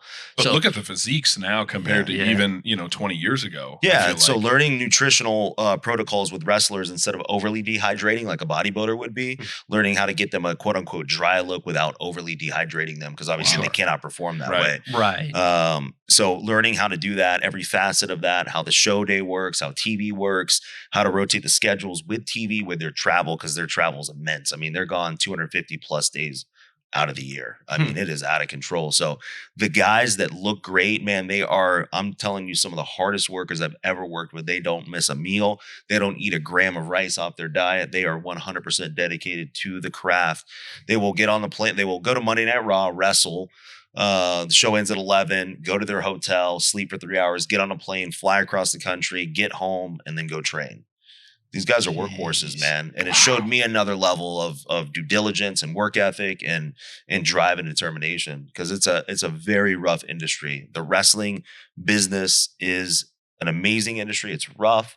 That's why these guys have short careers. Yeah. That mat does not feel like a trampoline, because I got in one and I landed on my back because I've always wanted to do it. Yeah. And it about took 2 ribs out of place. Wow. It's, That's crazy. it's rough, dude. You would think, like just by watching it and the stuff these guys go through, and it's, you always see, and again, I haven't followed wrestling in a long time, Sure. but we're what year were you born? 88. 88. Okay, I'm 91, so we're pretty close, and so it's growing up though, man, I used to watch this stuff, and it's like I don't remember who it was, but they were doing an interview with somebody, and they were talking about it, and they were like, oh, like wrestling's fake, and he's like, there's nothing fake about getting slammed, like on that. There's nothing fake about somebody jumping off the cage, there's nothing fake about slamming through tables. Like, this is predetermined, but it's very, very physical. Oh, the physicality and their recovery system that we set up is unbelievable. They spend more time doing recovery protocols than they actually do training. Oh, I'm sure. I can imagine. I remember hearing, I think it was, I want to say it was Ric Flair. I think he was on the Joe Rogan podcast, and this was probably way before it was all regimented. And he was talking about his schedule, about how he would wrestle, or he'd wrestle and then go drink all night, and wake up and train. And it's like, that's Rick. Yeah. He still does it to this day, man. Yeah. He's a different guy. He actually got into a plane crash in the 70s. Everybody died on the plane except him. So an accident that would have ended your career, because I think he broke his back. Right. He's a beast. Something else. Just a different mentality. It's a different level. It's a different mentality of being able to take on physical pain, right, and physicality, and still be able to go through it. Like, for example, I think one of my guys actually tore both of his quads in the middle of the match and still had to finish the match. So the respect that I give to all the professional wrestlers is absolutely immense. Right. Well, that's what they were talking about too. I think it was like they were showing clips, and he was like, "Oh yeah, when I did this, like I broke both collarbones," and then you see him at 3 minutes later in the match, picking a guy up above his head. You know what I mean? He's like, "Yeah, doing that with 2 broken collarbones, that hurt." I'm like, I bet it did. He's like, yeah, it's like, they're like, yeah, I got 3 vertebrae fused. Oh, yeah. It's like, dude, the laundry list of injuries that these guys talk about is just, but their ability to just the show must go on is just something else. Yeah. Whoa. And it's cultivated through Vince McMahon, who, obviously started the WWE. And I can remember actually one of the pay-per-views that he ran out in character, slid in the ring. When he slid in the ring, he did tear both of his quads. I've seen that clip. And he still stayed in character and still finished it. That's unbelievable. Yeah, because the show must go on. So, it brings that type of appreciation and gratitude towards, I have a little knee pain or elbow pain. I can't really complain much. Yeah, these aren't the guys to complain to. No, I don't know. I definitely look up to people that can go through a lot of physical or mental pain and still come out the other side. But that is just a whole nother level. Man. That's wild. Yeah. I remember seeing that clip of Vince McMahon too. If he's on the ground and his legs don't work, and he's trying to be in character, just sitting there. It's he's a beast, bro. He was known for leaving TV, flying home, getting home at 2 a.m, working out, and then going to bed for 2 hours, waking up, doing it again. Jeez. In his 70s. My goodness. Jeez. So when you come to work for him, he no longer runs it anymore. His son-in-law Triple H does. He runs everything now. They've been sold under the umbrella company that owns UFC now. So WWE, UFC is owned by the same company. But during that whole time, I mean, because he's always been a bodybuilding fan, and it's funny enough, the majority of these guys follow bodybuilding very closely. Yeah. So they've always been into physiques. They've always been into looking a specific way. And in fact, I've had a few guys that we peaked them for wrestling pay-per-views, and then they competed 4 weeks later.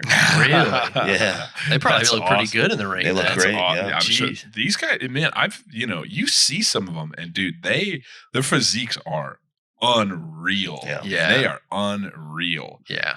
They do seem a lot leaner now. And I Mm. don't follow a ton of wrestling myself, but I know I've seen, side of the bus or like ads or so. Yeah, they're looking shredded these days. Yeah, the 80s, 90s look was your puffy D-ball, Hulk Hogan, Mhm. real big, real watery, Mhm. and today it's very aesthetic. Mhm. Yeah. Everybody's in really good shape for the most part. And bodybuilding's kind of gone that way too. Yeah. It seems like we figured out how to get a little bit leaner, a little drier. So Yeah, with Derek Lunsford winning the Olympia, it's shifting from the mass monster, so to speak, more to an aesthetically pleasing physique. yeah, Which is good. I think that's the way the sport needs to go. yeah. And I mean, with classic physique gaining a lot of traction too, Oh, yeah. with that, a lot of attention being kind of more on that, not like even more away from the mass monsters. Yes. Could potentially, for health reasons, could be. Health reasons, it's a lot more marketable too. Mm. I mean, at the end of the day, a lot of people the majority of people would rather look like Chris Bumstead than Ronnie Coleman. Sure. You know, it's just Right. it's an overall better look. It's what's attractive. I think when we all probably started lifting weights, we would look at that and be like, yeah, I would want to look like that. Yeah. Yeah, absolutely. Not Coleman. I wouldn't want to look like that, right? So yeah. from a marketability standpoint and what's going to make the industry more money and bring more people in as a whole Right. and a Mhm. healthier Right. standpoint as well, it's very important too. Yeah. So I think that is probably a reason. It's probably a big reason why there's more raw products sold than the Ronnie Coleman products. So. I would say so, yeah. Which is incredible. Real quick caveat: incredible that Chris Bumstead can be. I think the classic physique winner gets like 40 or 50K.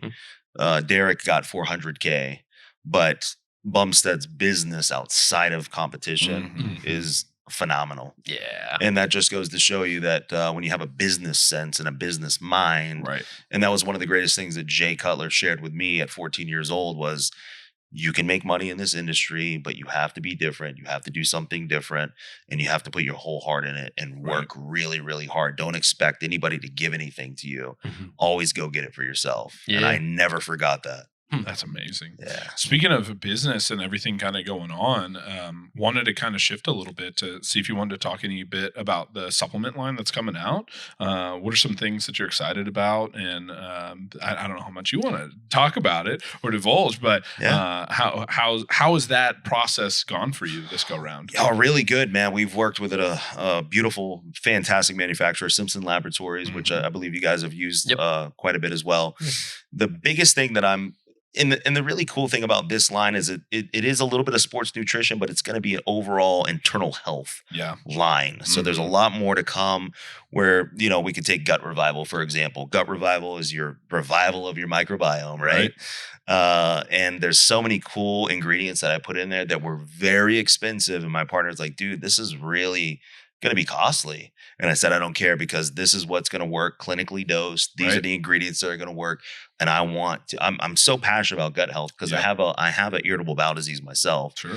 And I've been studying the gut for 15 years now, what supplements work, process of elimination diet, how to reduce systemic inflammation, stress factors, your vagus nerve back here, how it controls so much fight or flight, rest and digest. Mm-hmm.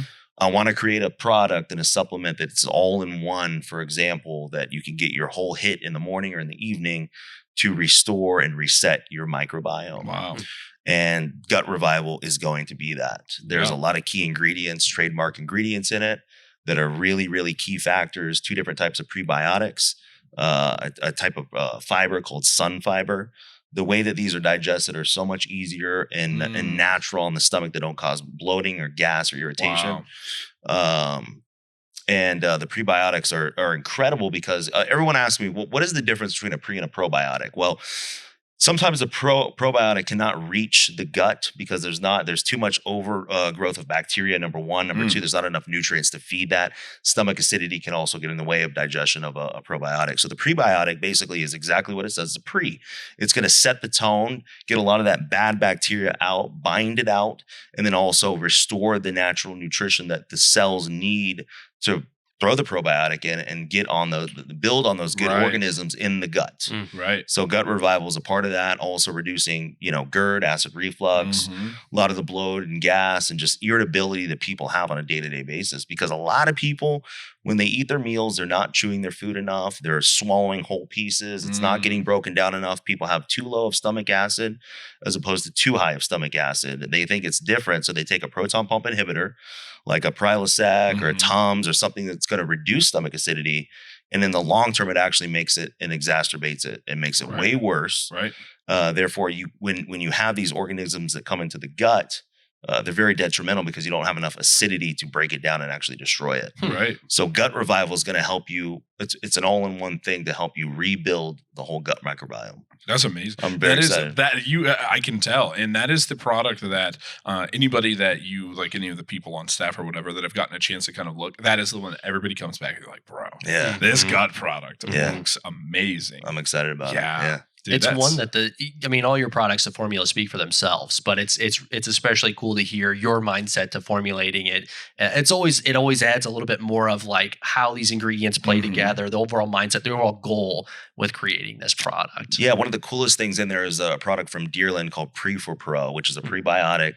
And the coolest thing about this prebiotic is you need a very minimal dosage, which is 15 grams, which is a very small amount for a prebiotic.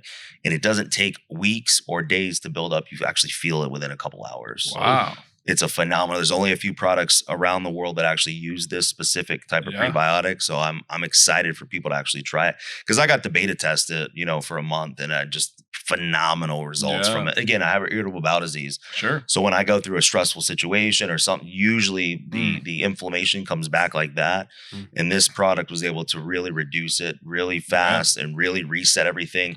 And the cool thing too is if you're in a dietary stage of your, whatever you're doing for your physique or competition, if you're in a caloric deficit, the prebiotics and the sun fiber is actually going to make you feel more satiated. Wow. So not only are you fixing your gut microbiome, you're more satiated. So dieting becomes a little easier. This is something that I've kind of gotten a little bit into. I haven't studied enough, but I've dealt with GERD and acid reflux the majority of my life. It's kind of something that I always kind of, right way to put this, like uninformed, always just kind of accepted that this is just part of my life because it's part of my family's life. All of them, they deal with GERD and acid reflux. So it's like normal life. Yeah. Like omeprazole for life. You know what I mean? And you start to look at like what some of the long-term detriments of taking those things over and over again. Like omeprazole is linked with like dementia and dropping of bone density. There's all sorts of stuff that it's like B12, magnesium. This is not exactly what we should be doing. Depression. Yeah. And it's like, okay, well, it's been a battle for me for a very long time because, and anybody who has never experienced like bad acid reflux, I wouldn't wish it on my worst enemy. Horrible. Just, waking up multiple times throughout the night, mid vomit almost, and you're just like, this is as bad as I can't sleep. It's just, it'll drive you nuts. Oh, yeah. And so, it has been something that I've kind of hesitantly been looking for ways to get away from the medicine that I do take now. But it is one of those things where it is difficult to want to make the leap of like no longer taking this thing that maintains my sanity. You know what I mean? Yeah. Because it has been years. It was a long time without it of just being miserable. Absolutely.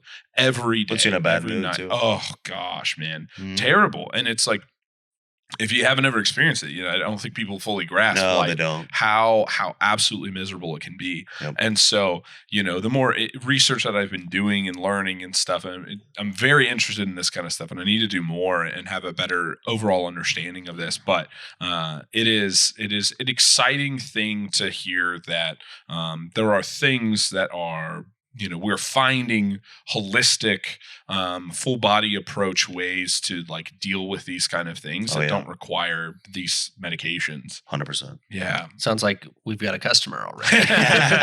I got you, man. Yeah. Cause man, have you ever had acid reflux? Like one time in my life, I think. Dude. Very fortunate. Yeah. Dude. Yeah. That's the worst. Like I am like, dude, if we're going somewhere, like Yeah. we're going on a trip, where is it? Where's my omeprazole? Like, Yeah. where is it? If it's not with us, like a week go somewhere and they'd be like, well, for a week's worth of omeprazole, it's going to cost you $150. Be like, whatever, take it. Jeez. And it's not, but it's like, Yeah, but it's one of those. They could charge me $300 and I would pay it. Yeah, you're willing to. Willingly pay that. Absolutely. Because it is, man, it is essentially, it is stomach acid, coming back up, which is essentially what throwing up is. Yep. And it will, like, while you're sleeping, it will bubble up through there. And it's like, and I like, not to get too graphic, but at the peak of it being bad, I would wake up mid vomit. Yeah. Like from totally asleep to be waking up with vomit in my mouth. And we're talking every night. Every single night would wake me up 2 to 3 times a night. And it's just like, and there are obviously like certain things I've realized trigger it really bad. Sure. And I have to, like through different eliminations, but that's no fun either. And but it is something that like, it is, dude, it will, how did you sleep last night? I mean, I slept 2 hours last night because I just dying. Well, what else do you make? We got on this topic quite a bit, but yeah. So we have a smart fat burner. When I say smart, because it's clinically dosed and it's dosed where it's not going to crack you out. Nice. So I wanted to create a thermic fat burner that also has properties to make it a smooth ride, right? So thermogenic fat burners are big on GBB. Obviously, you go over that dosage of GBB, you're sweating for 6 hours. Right. Very uncomfortable. Nobody likes that. Nobody enjoys it.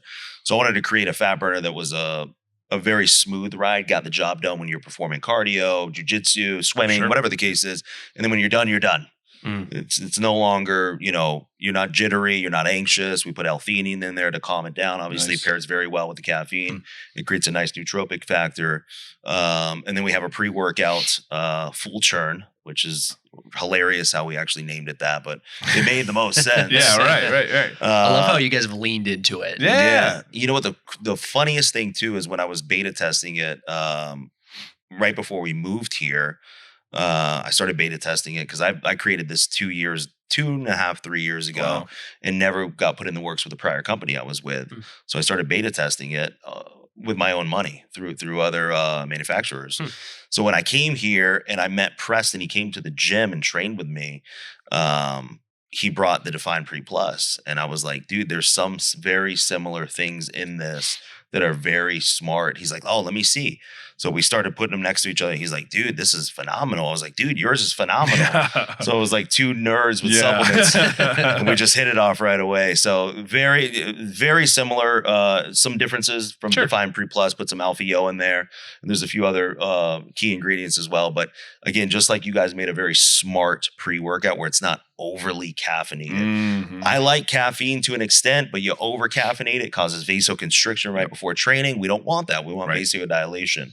So even if you have an insane amount of pump products in there, you put too much caffeine, like a lot of these companies, 400, 500, 600 milligrams, which nobody's going to go drink 10 cups of coffee. So why would you do that before you train? And then you have this insane crash at the end and you feel horrible the rest of the day. So I'm all about just enough dosage of stimulants, but more nootropic factor, focus, pump, puts you in a good mood. Alpha Yo gets you a nice little head buzz, but just enough where you don't feel too anxious. And then the theanine, again, calms it down and kind of just gives you a nice smooth ride. After that, we have an electrolyte sachet that has been formulated. And also to pair with the gut revival is all-in-one encapsulated acid reflux relief. Oh, really? This is the first time I'm talking about it publicly, too. Really? We're getting some sneak peeks. Wow. That's awesome. Got a customer on another. Tell you what.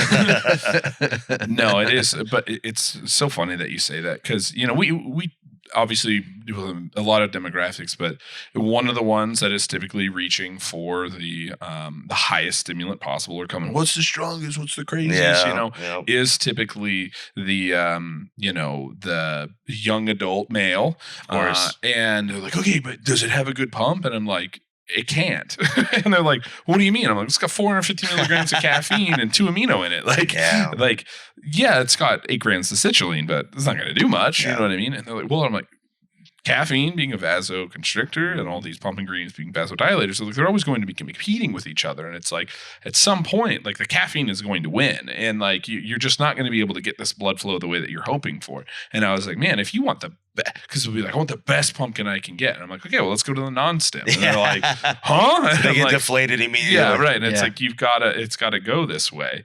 It was like a competition for a while. It seemed like it seems like we're starting with, especially with your products, and what we're trying to do as well is get away from that competition, because it was the pre-workout that had the most caffeine on the shelf got the most attention. Jack 3D, right? Everybody, the original, right? The original, BPI's original That's pre-workout. right. I can't remember what that was called, but 1MR. 1MR, Mhm. yeah, the original one. Mhm. So I mean, exactly. Who could be the most stimulatory product out there, Right? Get the most attention, and it's starting to slowly shift because people are starting to catch on. Like maybe 1,000 milligrams of caffeine every day is not very good. Right. Even though I've been there many times. Sure. Yeah. Oh, How yeah. do you actually feel on that? Yeah.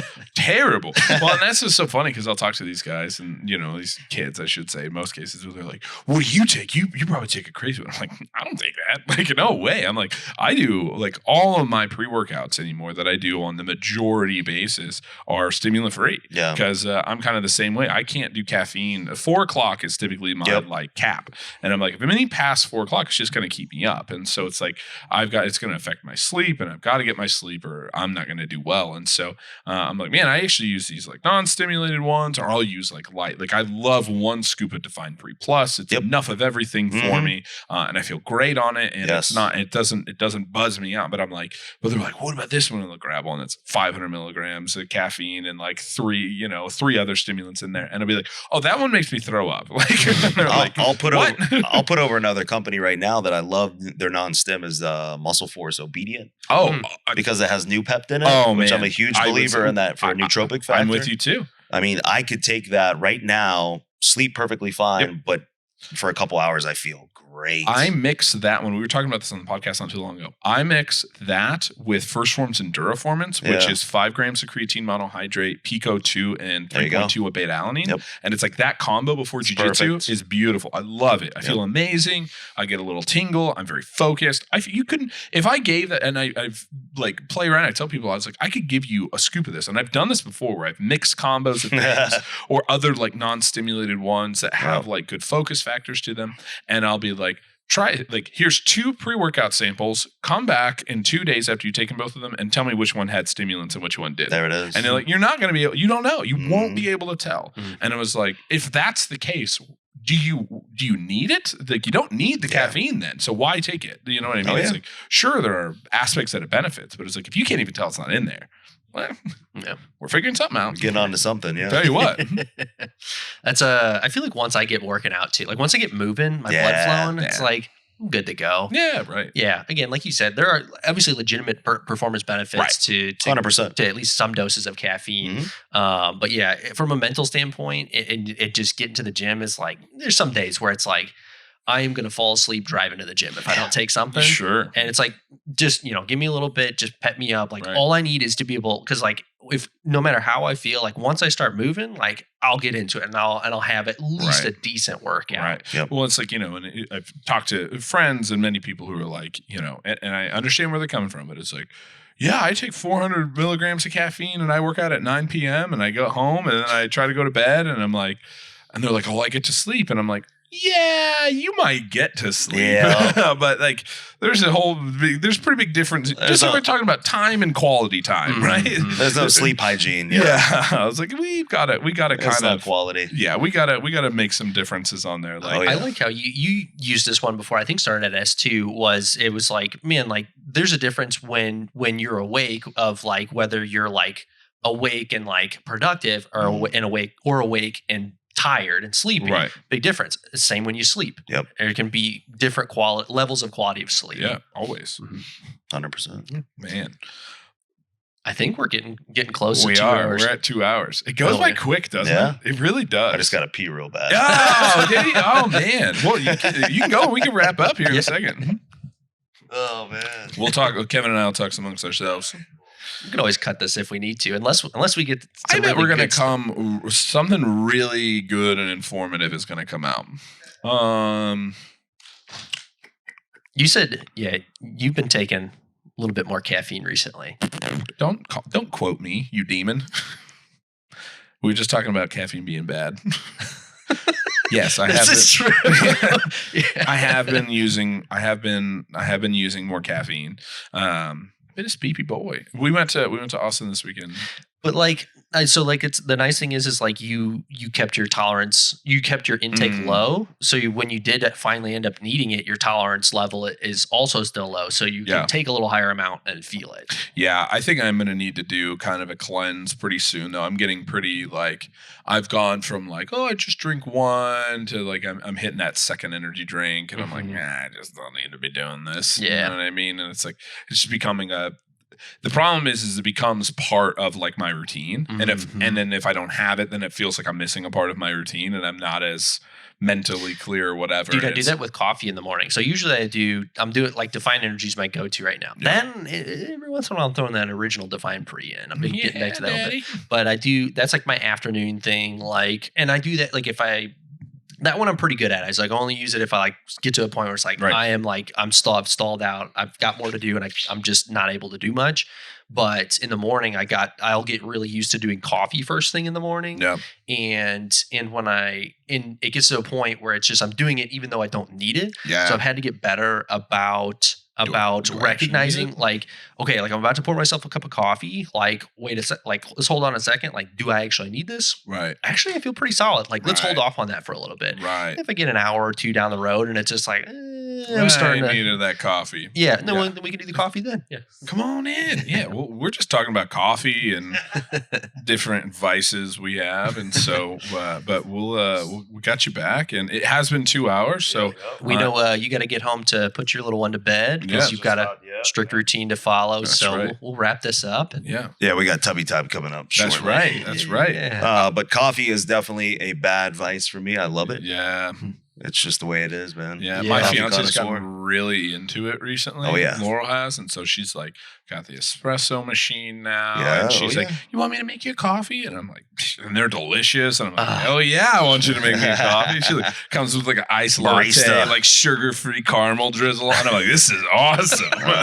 I'm all about this. Very own Starbucks, man. Tell you what. Yeah, that's the thing is you start to get into like even just like black coffee when you get into the taste of it, you're like, I just want some because it tastes good. Yeah. Right. So real cool is a business that never really took off, but I did get into it. I actually formulated my own coffee with another company. It was called Jumpstart. Mm-hmm. And I believe that they're still selling it because it was a great formulation. It actually had L-theanine in it, Ceylon cinnamon, pink Himalayan salt.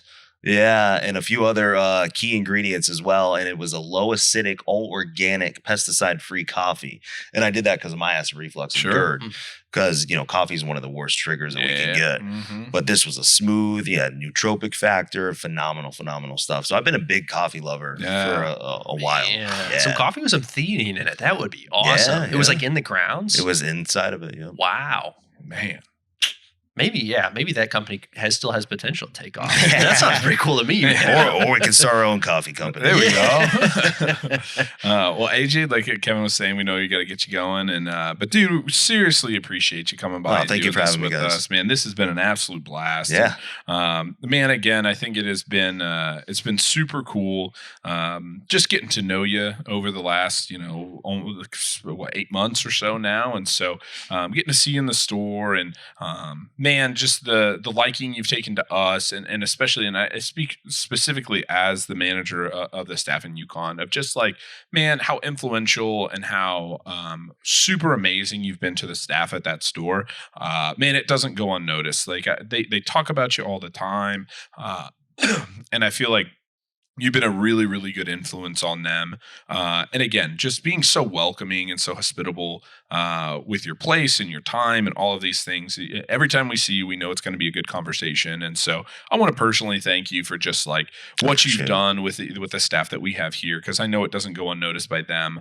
And so, man, it's been really cool. Like I said, getting to know you. And again, man, it's just, for somebody who, again, has every reason to not be as nice as you are as nice as they come, man. I appreciate it, man. Thank you. But just, getting to be around you, your knowledge, everything is, and your energy is contagious. And so we just appreciate you a lot. And so really appreciate you coming on here and spreading some good knowledge. And man, it's been great. Yeah, thank you for having me, guys. I appreciate the opportunity. Yeah. Get it out there. It's a full churn. That's it, man. Absolutely, man. We know you're busy, guys. So yeah, we appreciate the time. I appreciate it, man. We appreciate you being a part of our culture and letting us be part of your culture, man.